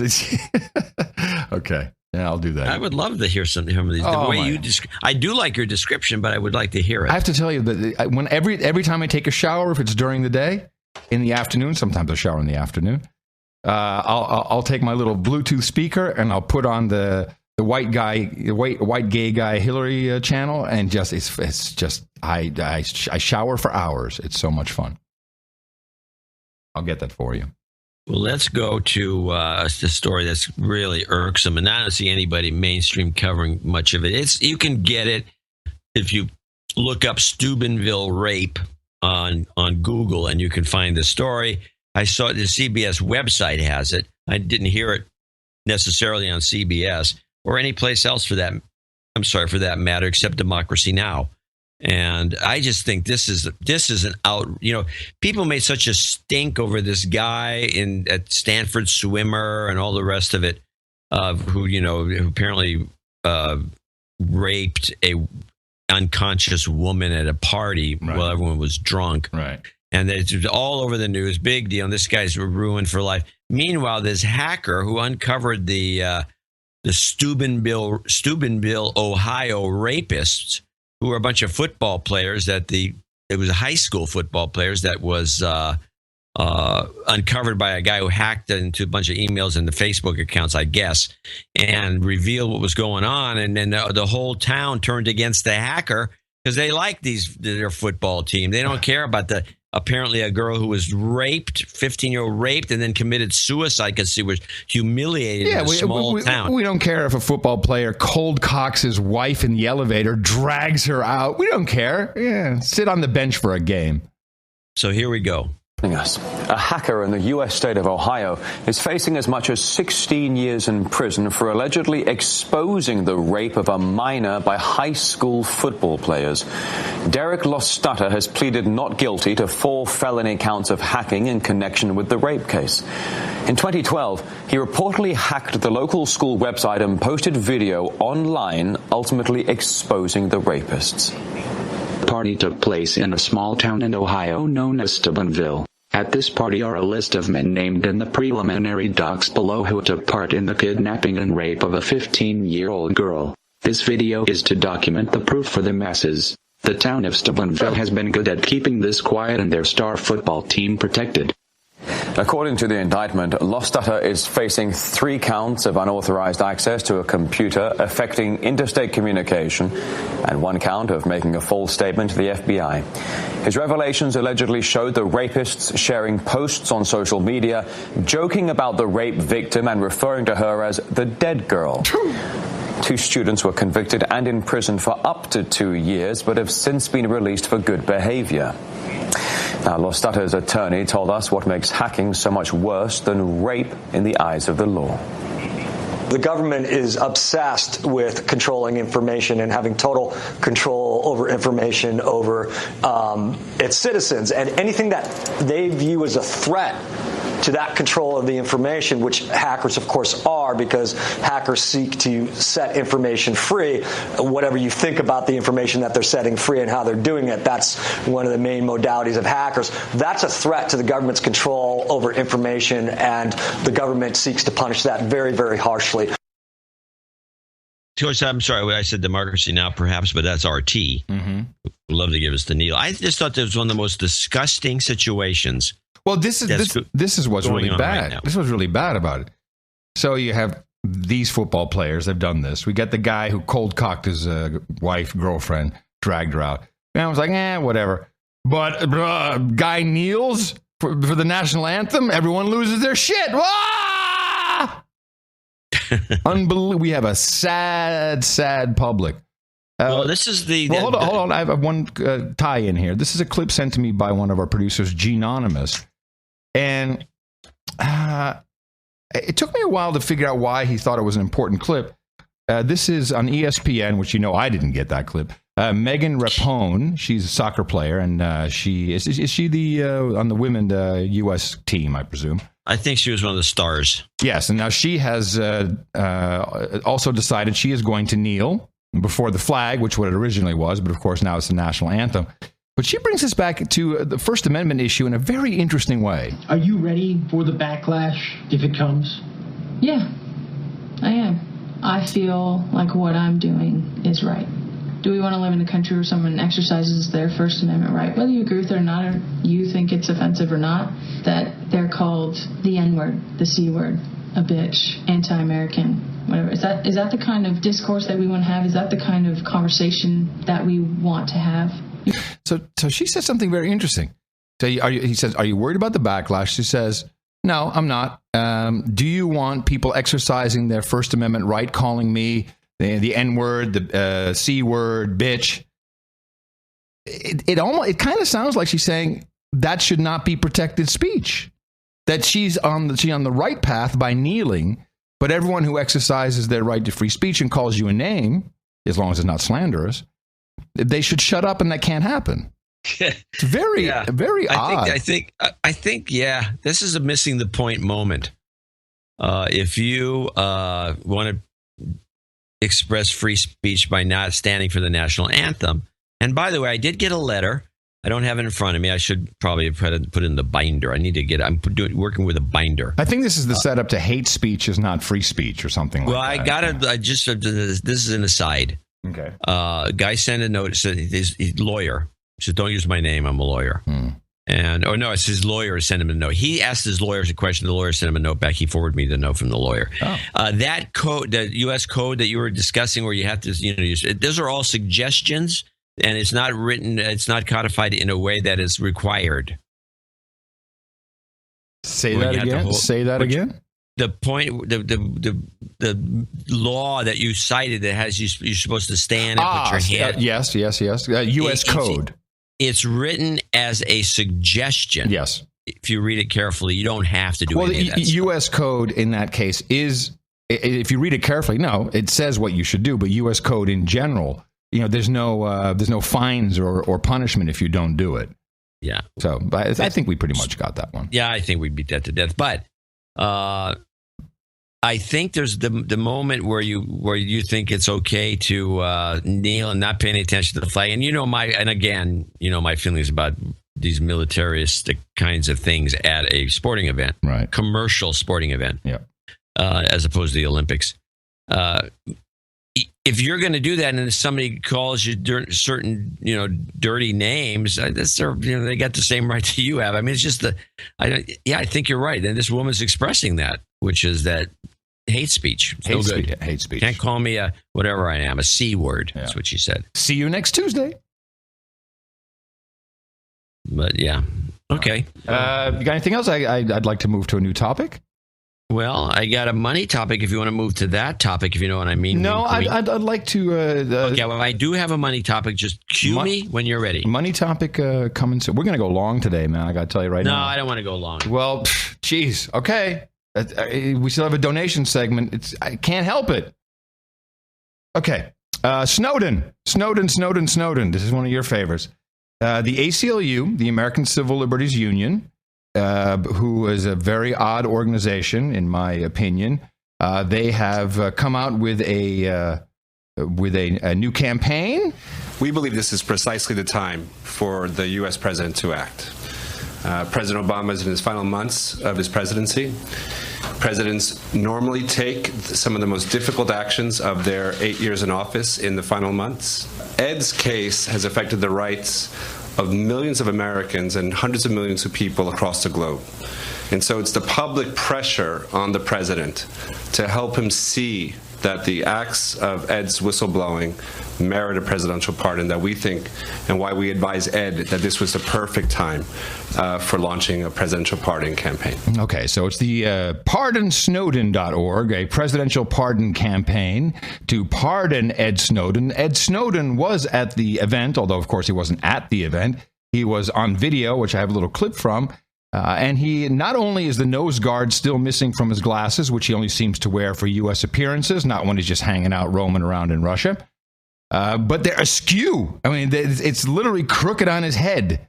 Very, very not a good appearance by Ed. And listen to the emotion. I don't know where we're going from here. I don't know what tomorrow looks like, but I'm glad for the decisions that I made. And I'm thankful to all of you who are supporting me and believe in the same. Never in my wildest dreams would I have imagined 3 years ago such an outpouring of solidarity. But even though I'm far from home, your company Your support keeps me company in exile. Oh my goodness. Can I ask a quick question? It's just a point of, a point of information, as it were. Yeah, of course. Pardon him. In what way? You're jumping the gun. You're jumping the gun. Yeah, jumping the gun. Point of information. Well, I'm obviously not the only one because I wouldn't have thought of it. Well, no, this, of course, went to the White House briefing. Josh Earnest. Mr. Snowden has not been convicted of crimes with regard to this particular situation, but he's charged with serious crimes. And it's the view of the administration and certainly the view of the president that he should return to the United States and face those charges, even as he enjoys the protection of a due process and other rights that are afforded to American citizens who are charged with serious crimes. That's right. If you're not charged, there's nothing to pardon. You are right on the money, John. Right on the money. Now, why is this campaign by people, lawyers? ACLU has lots of lawyers. Why did they set this up? Why in the world would they ask for a presidential pardon if they know it's completely unrealistic because there's nothing to pardon? Why? I have a guess. Okay. More money. Close. Okay, that's my only guess. The modern battlefield is everywhere. Leave that movie. Are they watching us? There's something inside the government I can't ignore. They're going to come for me. Are you going away? Snowden, rated R. That's right. The movie's coming out, of course. Yeah, but why would the ACLU have anything to do with promoting the movie? Maybe they said they're getting a piece. Maybe they get a donation. Come on. Okay. This commercial aired in the commercial block after I saw this piece. That's pathetic. It really is pathetic. It really is so pathetic. But yes, that's what happened. Movie PR, people. Movie PR before your very eyes. Yep. we spotted that early. Yeah. All right. Let's see. I'll let you do one more before we have to go to a break. I got to keep you tight. Well, how about Wells Fargo? Now, let's stop for a second and remember Wells Fargo just scammed the American public out of millions of dollars. And they got a slap on the wrist of $180 million fine, I think.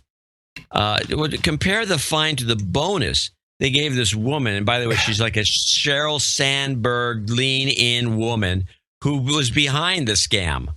Thank you. And next this evening, a massive payout for the head of the Wells Fargo division, where workers created phony accounts in their customers' names. Carrie Tolstead is retiring with high praise and a package reported to be worth more than $124 million. Just as the bank eliminates the sales goals that caused its workers to open more than 2 million unauthorized accounts in their customers' names, which cost those customers millions in fees. Yo. Good work, lady. Unbelievable.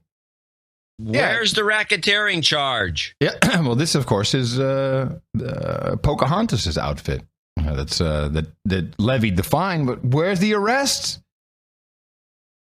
This is absolutely... they should be rounding him up. Yep, organized crime. Sending him to Rikers. No, all right. Yeah. All right, you know what we'll do now? I know what we're going to do now. I'm going to show my support by donating to No Agenda. Imagine all the people who could do that. Oh, yeah, that'd be fab. Yeah, on No Agenda in the morning. All right, you have a few people to thank, starting with Jim Bickhouse in St. Louis, Missouri, $100. And he has... oh, my goodness. Let me read this for you. My 15-year-old... John and Adam, my 15-year-old daughter, Elena, passed away 2 years ago, September 18th, from Ewing sarcoma, which is bone cancer. Please play F Cancer for me. By the way, I've been listening to you since your first podcast. It was good enough to continue listening. Keep hitting them in the mouth. Yeah, of course we'll do that for you, Jim. Sorry about that, man. Terrible. Yeah.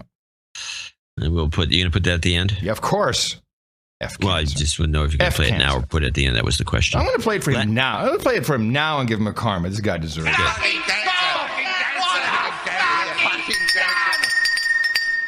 You've got karma. All right, good. Lance Fisher in Kansas City, Missouri. Another one. He's just down the road from St. Louis, where Jim is. And he has a douchebag call out. $100. I'm sorry. No, he doesn't. No, my mistake. I'm shutting up. No. Let it be written that he's no longer a douchebag. Give him a de-douching and we'll move on. Okay. You've been de-douched. Macintosh, I'm sorry, it's Machinsky Home Construction in Evanston, Wyoming, $99.99. He did send a note congratulating us on the show. He likes the show. I don't have it in front of me, unfortunately. I'll read it later. So, he's a good guy. Yeah. Sir, he donates all the time. Sir Richard Moffat in Milwaukee, Wisconsin. Yep. Yeah, both of them, $9.99. Yep. Riley Kimball. Boobs. Yep.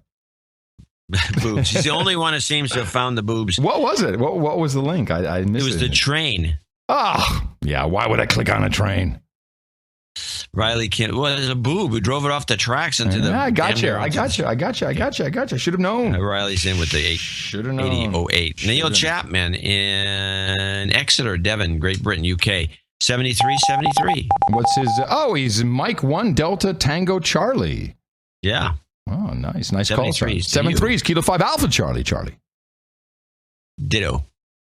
Tabitha Spinoza, 6969. She's got a birthday coming up. Loves the show. Will Stagno in Kenmore, Washington, 6543. Ron Driggs in Salt Lake City. He says, here's my weekly strip club allowance, and boy, is Portia going to be pissed. Gotcha. He gives 60. Yeah, Portia's pissed. Yep. Paul, from my days running the old Club 33, Portia was a very popular name. Yeah, it is. It's usually, I think it's spelled P-O-R. named after the car. Yeah, no, but it's spelled differently. Well, the real Portia's name is Portia, but I can see some stripper naming herself Portia as the car. Yeah. I've been working with him at the club. I know. You know about the Paul club. Shirley, Beaver Creek, Oregon, 5510. Howard LeHaroux in Worcester, Massachusetts. Double nickels on the dime. Michael Hochberg in Helsinki, 55. Sir Philip Meeson in Welshpool, Powes, Great Britain. And he wanted to vote 52. He says that 9/11 was staged. These are the 52 donors that are still voting. Andrew Dawson in Victoria, Australia, 52. John Cannons, 52 in Cairns, Queensland. Sir Horatio Wandsworth in London, England, 52. Thomas Hitholler in Vienna, Austria, 52. John Porter, 52 in Houston, and Stephen McConnell, 52 in Cortland, Ohio. These are all people voting for the keep going. For the 9/11 was staged. Yes, right. Action that we had, and I guess maybe our birthday will call out too, but that's over. The rest of these are $50 donors. I'm just going to name their names and locations, all $50. Mike Mataloni in Chicago. Kent O'Rourke, parts unknown. Simon Horn in Manly, Queensland, Australia. Manly place. Sir Chris Slewinski in Sherwood Park, Alberta, Canada. Guilherme Broom. He's from Brazil. His note says, "Hi, Adam and John. I'm a longtime listener, first-time supporter." Okay, hold on. We'll de-douche for that. You've been de-douched. Lately, I've found special interest in your podcast because I was offered a position in our company's factory in the U.S. I'm from Brazil, and the visa process takes some time. Well, you are welcome. You are welcome, Guilherme. You'll be welcome as a citizen. Come on in.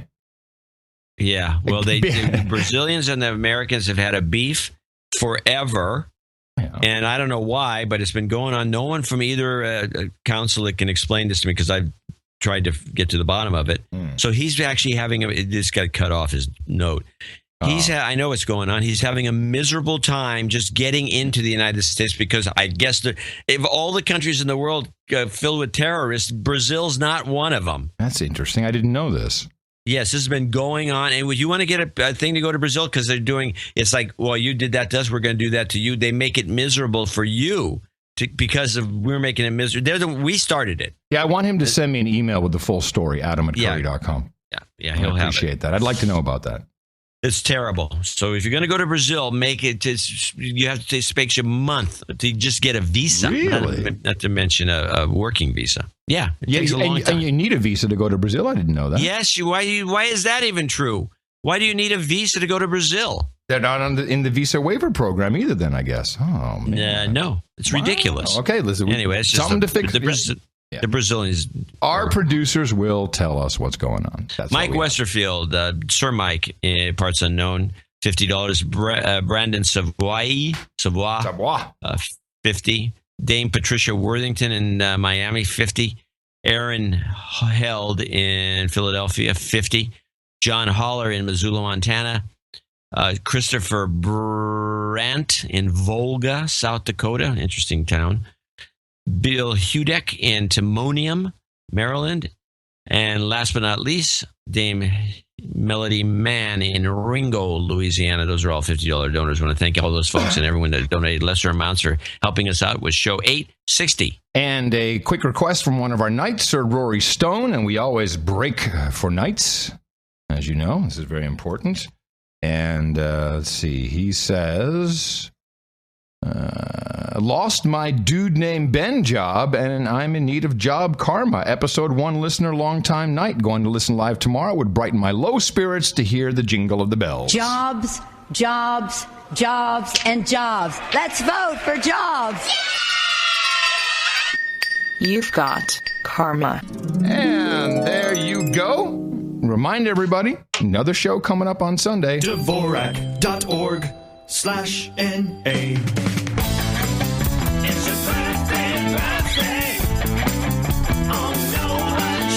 And here we see the Nicara Greif says, happy birthday to her husband / handler, Stephen, who turned 33 yesterday.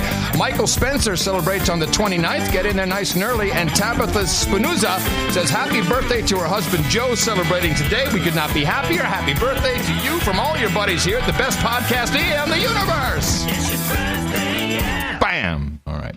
I want to do titles, but we need I feel... we have these title changes, people moving to Baronet or Baron or further up the chain. We need some kind of jingle sound effect. We need something like, if we have a knighting sound, I feel it's important. And even though we mentioned the title changes, I'd like some kind of sound effect. I leave that up to the producers. Or a little song. Upgrade. Something you like got that. An upgrade. Something like that. That would be pretty pathetic, but something like that. Yeah, I guess it would. All right, so we have title changes today. Sir Andrew Lemessony becomes Baron of America's Mountain.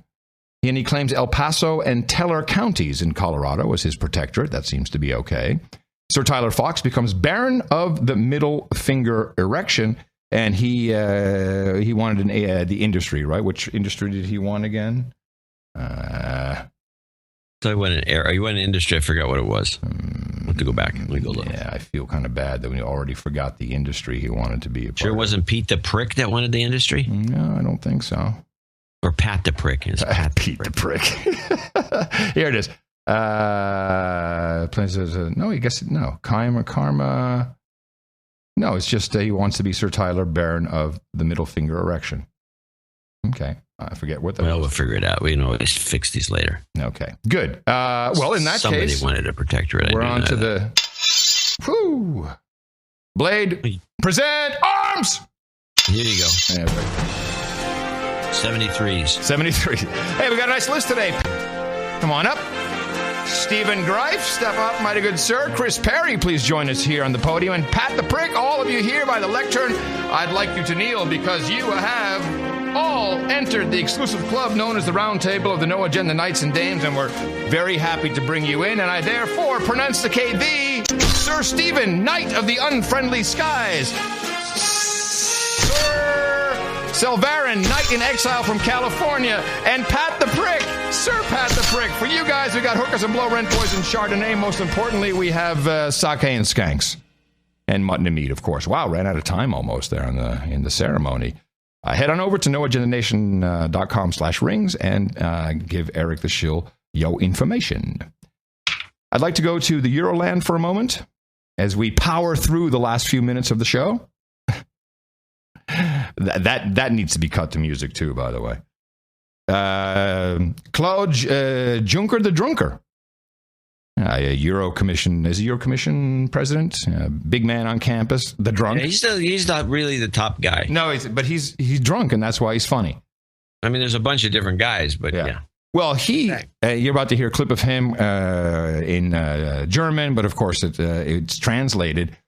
He is now proposing something which we've been laughing about for many years and was sworn up and down to all the citizens of the EU lands that this would never happen. We'll never do this. I promise you. Promise. This will not happen. For the past 10 years, we have participated in more than 30 military and civil missions carried out by the European Union. But That's actually French he's speaking. I'm sorry, not German.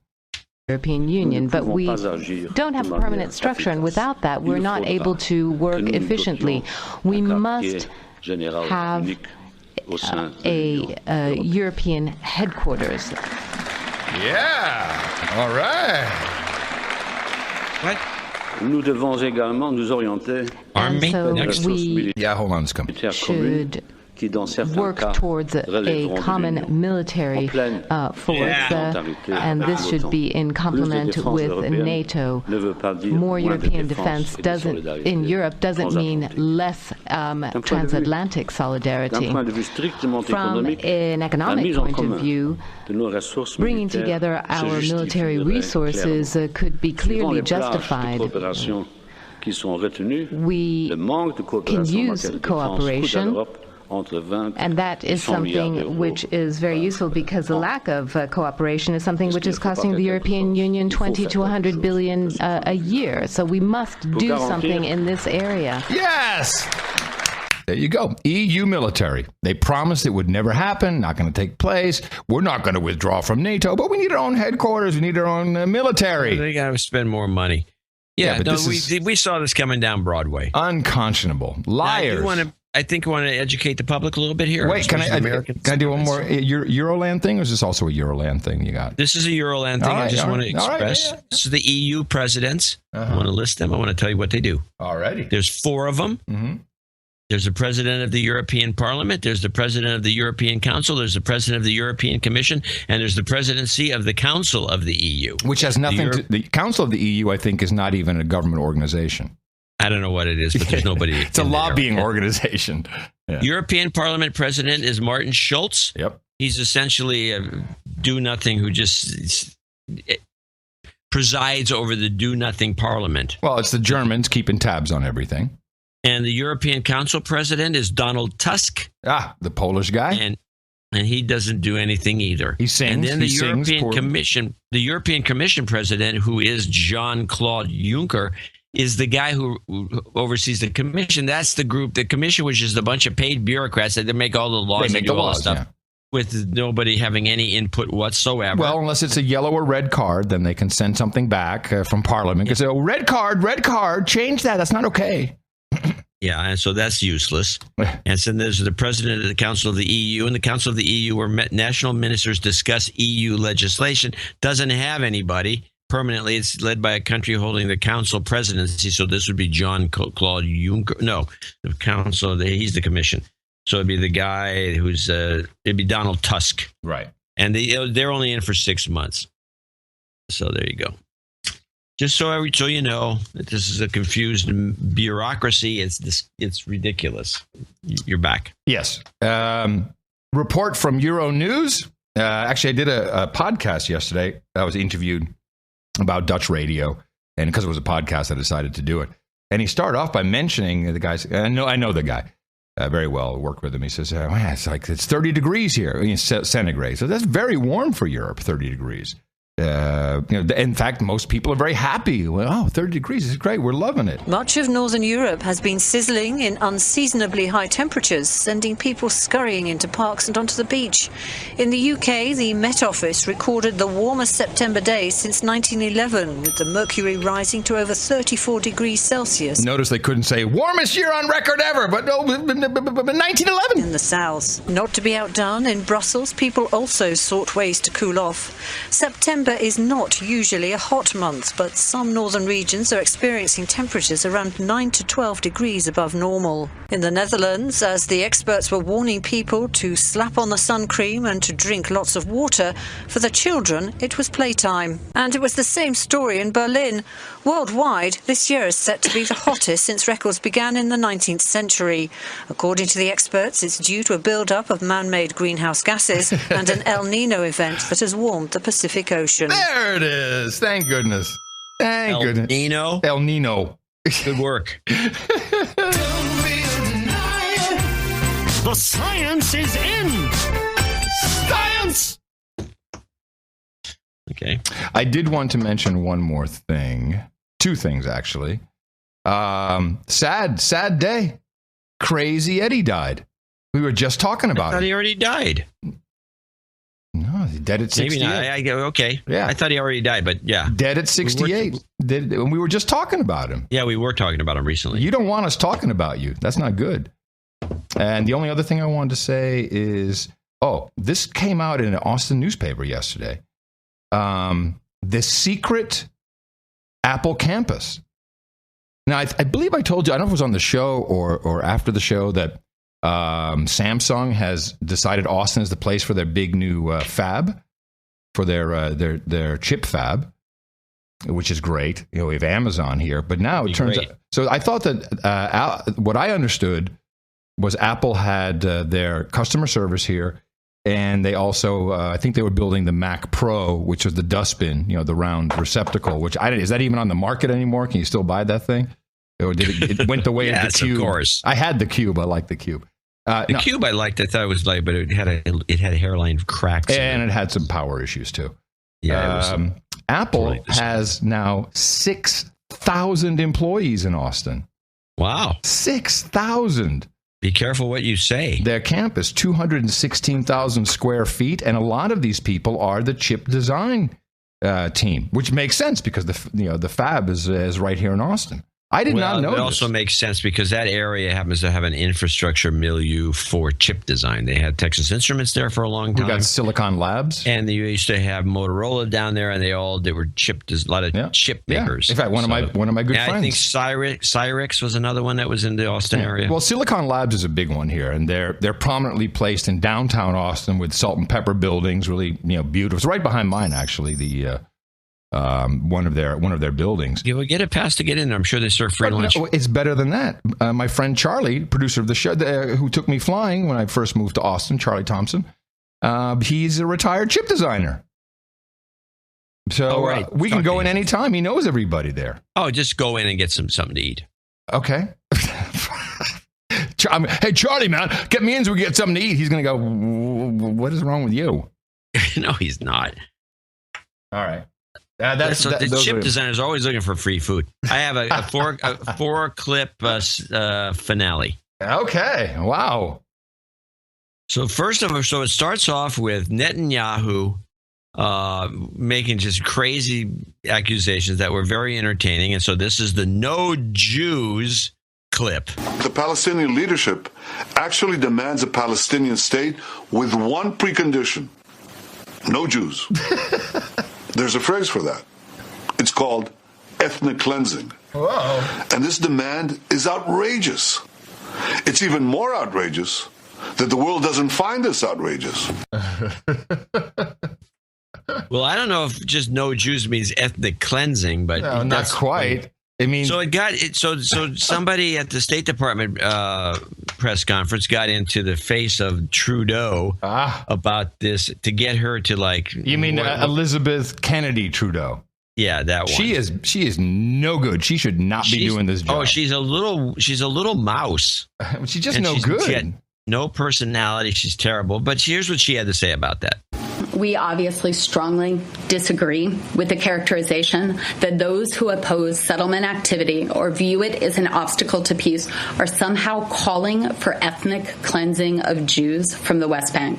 We believe that using that type of terminology is inappropriate and unhelpful. It's inappropriate and unhelpful. You really shouldn't be doing this, people. It's really bad. So then we get to back to Josh Earnest and that the cute reporter who he flirts with. Yeah. She asks a series of questions, and I think she was on the money. They have covered up the story as best they can. And when Trudeau, I didn't see anything about her talking about this, but listen to this information that we haven't received any place really in any sort of news way. This is the $40 billion to Israel. The Obama administration is about to give nearly $40 billion military aid package to Israel, which the State Department is calling the largest ever given to any country in American history. Why aren't you talking about it here at the White House, given what a tough relationship, well documented in the public space, President Obama and Benjamin Netanyahu have had? And what do you make of some of the complaints that it's not enough? Well, I've only seen one person make that complaint. I think most people, including the Israeli government, including AIPAC, which has not been shy about offering up their criticism of the Obama administration, welcome the completion of this agreement. Obviously, the president made this a priority and identified the completion of a new memorandum of understanding as a national security priority 3 years ago now. So this agreement represents the culmination of a lot of work and a whole series of difficult negotiations, but negotiations that ultimately reflected the shared priorities between the United States and our closest ally in the Middle East, Israel. Now, before you go to your second clip, I have some of course I read this, some stats and some questions for you. So it's first of all, it's not 40 billion. The number is 38 billion over 10 years. I think it's important that people don't just throw away 2 billion like that. It's big numbers. Well, now, let me read you the fact sheet, and then I'll shut up. I just want to read the fact sheet. Annual payments of 3.3 billion in so-called foreign military financing. Gotta love the number 33. It's always 33. That's a magic number. Gotta love that. 500 million a year for Israeli missile defense funding. This is the first time it's been built into formally into an aid pack. Phasing out a special arrangement that for decades has allowed Israel to use 26.3% of the U.S. aid on its own defense industry instead of on American-made weapons. I'm liking that. Good sale. Elimination of a long-standing provision that has allowed Israel to use about 13% of U.S. aid to buy military fuel. No, you're going to buy it from us. And the funding will allow Israel to update the lion's share of its fighter aircraft, including purchasing additional F-35 Joint Strike Fighters, which don't really fly.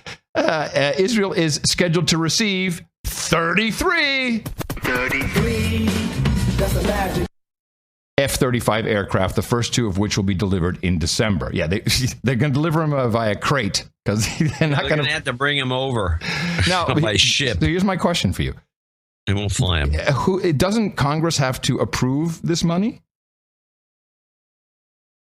Well, that's a good question. I think it's part of the, I think there's an aid package bill. Yeah. Briney would be better at answering this than me. Yeah, Briney, send us a clip with you and a clip in it to explain it, please. She'd be good at that. But whatever the case, and I said that. You said that. Yes. Yeah. I meant to say it. Mm-hmm.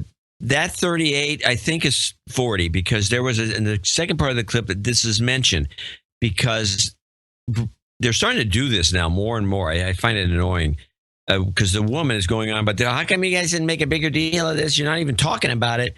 And Josh Earnest does what he does. He says, well, we talked about it in 2013. That's when we started the process, and you should have been paying attention then. Mm-hmm. And I've noticed they've been doing this. We talked about it on another show where they throw it back. Oh, no, we talked about it. And then she says, yes, but then it was 38. Ah. Okay, that's this clip? Yep. But given that it is the largest ever given to any country in the history of America, why isn't that happening here? And given what you know has been a very politically heated issue, and this president has been attacked because of the Iran deal. His support that you just said, unquestioning towards Israel, has been questioned by Republicans, by Israelis. I mean, this has been a very heated issue. It would seem that you would want to broadcast this a bit more. Is there a reason it's being downplayed? I would contest the notion that this is being downplayed. This is the president announced the fact that we were going to pursue this memorandum of understanding at a news conference in Israel, standing next to the Israeli prime minister. That was back in 2013. And $38 million. Well, listen, I think what we have made clear all along is that this is a priority. I'm sorry. I'm so sorry. I didn't mean to do that. You stepped on her saying it was $38 billion. I was laughing. I couldn't help myself. this memorandum of understanding at a news conference in Israel, standing next to the Israeli prime minister. That was back in 2013. And before it was $38 billion. Well, listen, I think what we have made clear all along is that this is a priority. Yeah, he doesn't answer that question, does he? No. Extra $2 billion just floating around. Okay, I have here. Congress must still formally approve the funding each year, but it is expected to put up few roadblocks. Both parties in Congress have sought to outdo each other with displays of support for the Jewish state. The previous 10-year agreement is set to expire in 2018. Netanyahu and Obama both plan to be in New York next week for the UN General Assembly meetings, but officials have not yet announced any plans for a formal meeting. Of course, that'll all take place at the CGI, the Clinton Global Initiative, which will spin up for when everyone's in town. That's the secret little meetings we have, you know. Yep, that's good. You know, you know where I got that from? I was listening to you and Horowitz. I got to call him. I keep missing him. That's the reason to go to Davos and all these things and CGI is so you can have meetings without a big deal about it. I totally agree with your assessment of that. Yeah, makes it easy. You get to meet with 5 or 6 guys. Otherwise, you'd be flying and flying and flying. It's annoying. And attention everywhere. Nobody wants that. Nobody wants that. You get too much attention. Sometimes you don't want it. All right. Well, I'm done with my clips. I'm done. I'm done with my clips. I'm done with my stories. We're still just a tad long, but not too much. And I apologize for that, of course. I got a couple of cool end-of-show clips. One of our producers made a mix of a famous George Carlin speech bit. We got some other stuff. Yeah, it's very funny. I heard it. UK PMX. Oh, good people. Good people. Thank you all so much. And thank you for supporting us with your intel, your information, your knowledge, your finances. It is your show. You're a producer, and we appreciate the work of everyone who supports us. Remember us at Dvorak.org/NA.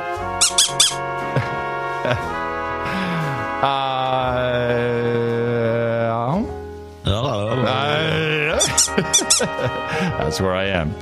And we'll be back, as I said, on Sunday. So coming to you from the Crackpot Condo here in the Skyscraper. We're in downtown Austin. It is FEMA Region 6 in case you're looking for us. Good morning, everybody. My name's Adam Curry. And from northern Silicon Valley, it's turning out to be a very nice day. I'm John C. Dvorak. We will return on Sunday, right here on No Agenda. There you go. Adios, mofos!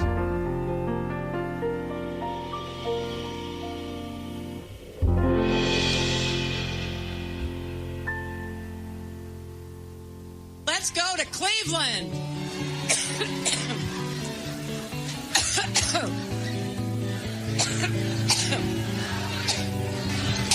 I've been talking so much. One more spoon of coffee. Every time I think about Trump, I get allergic. One more spoon of coffee. We have 63 days to go. I like the geese. Isn't it funny? You know, when I came here 17 years ago, and I said that I wanted to lead a campaign to get Britain to leave the European Union, you all laughed at me. Well, I have to say, you're not laughing now, are you? You're not laughing now, are you? We want our country back. We want our borders back. We want to be an independent, self-governing, normal nation. Funny, isn't it? Funny, isn't it? But, he's a dud. He's got nowhere. He's just kind of like stoned.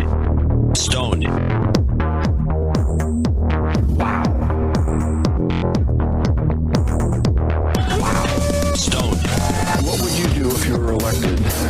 About Aleppo. And what is Aleppo? You're kidding. No. Aleppo is in Syria. It's the epicenter of the refugee crisis. Okay, got it. So what you get out of break? And what is Aleppo? Okay, got it. So what you get out of break? And what is Aleppo? Okay, got it. Stoned. bad. Yeah. He's got nowhere. Now he's just kind of like stoned.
After the article ran, Fowler, who has backed Hillary Clinton. Adios, mofo. Amen. Fist bump. The best podcast in the universe. Dvorak.org/NA